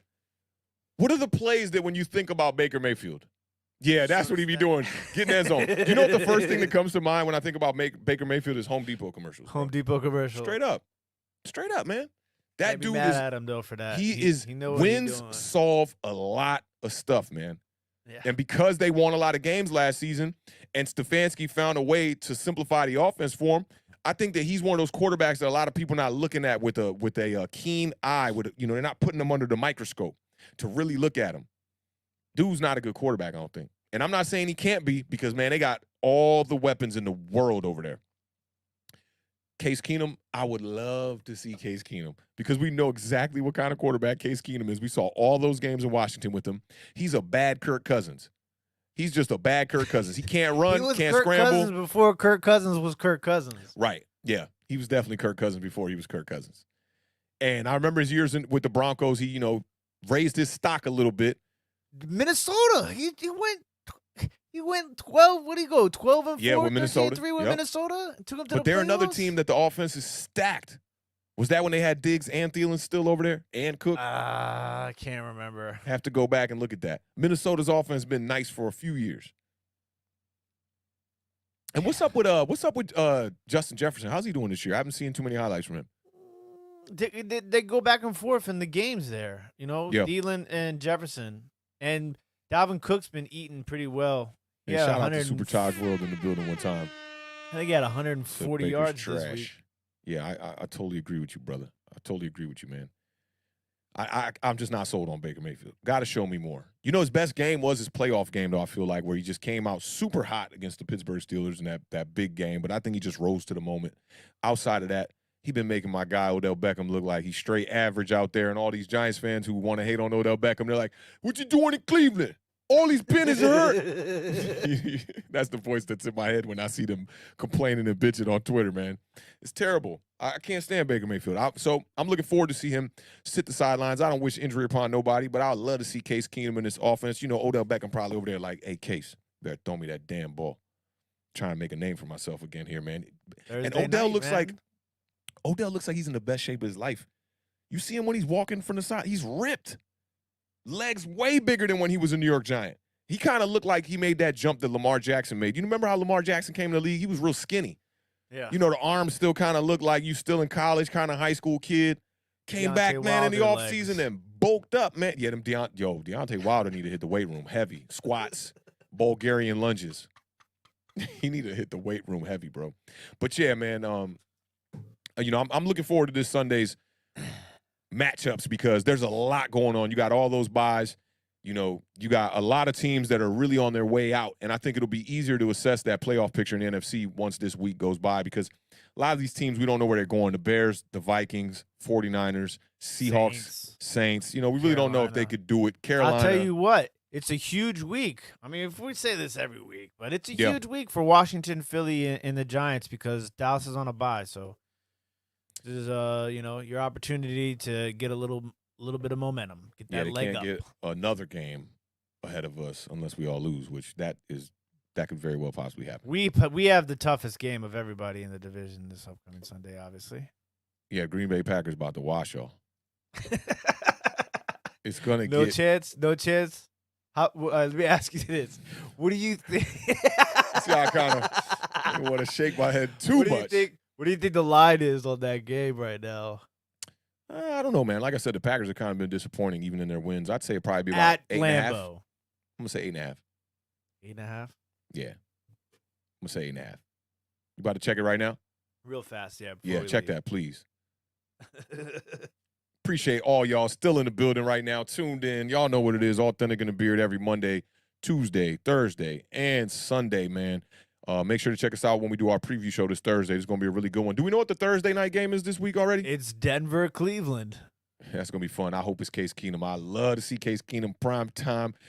Throw the ball to my man Odell, bro. Can we? I would bring Odell back to New York, man. Can we bring Odell back, man? All these injuries. Bring Odell to, I think a lot of people would have. 9.5. 9.5. I said 8.5. Okay. You Biggest guys are letdown this year for 3-point you guys, man, underdogs. is Curtis Samuel. Yeah. Yeah, he's been a letdown. And, yeah, I did hear that the Giants are 3-point dogs at home, which is kind of crazy. But the Giants, we're terrible at home. 9 wins at home, Dave Gettleman era. Cleveland is 3-point favorites right now against Denver without Baker Mayfield, Kareem Hunt, and Nick Chubb. And so is Baker Mayfield, like, expected to not play? They're being very back and forth about it. He going to try to play, though. That's one thing I'll give Yeah, Baker. That's literally what the headline was earlier today. Baker eyeing Thursday night.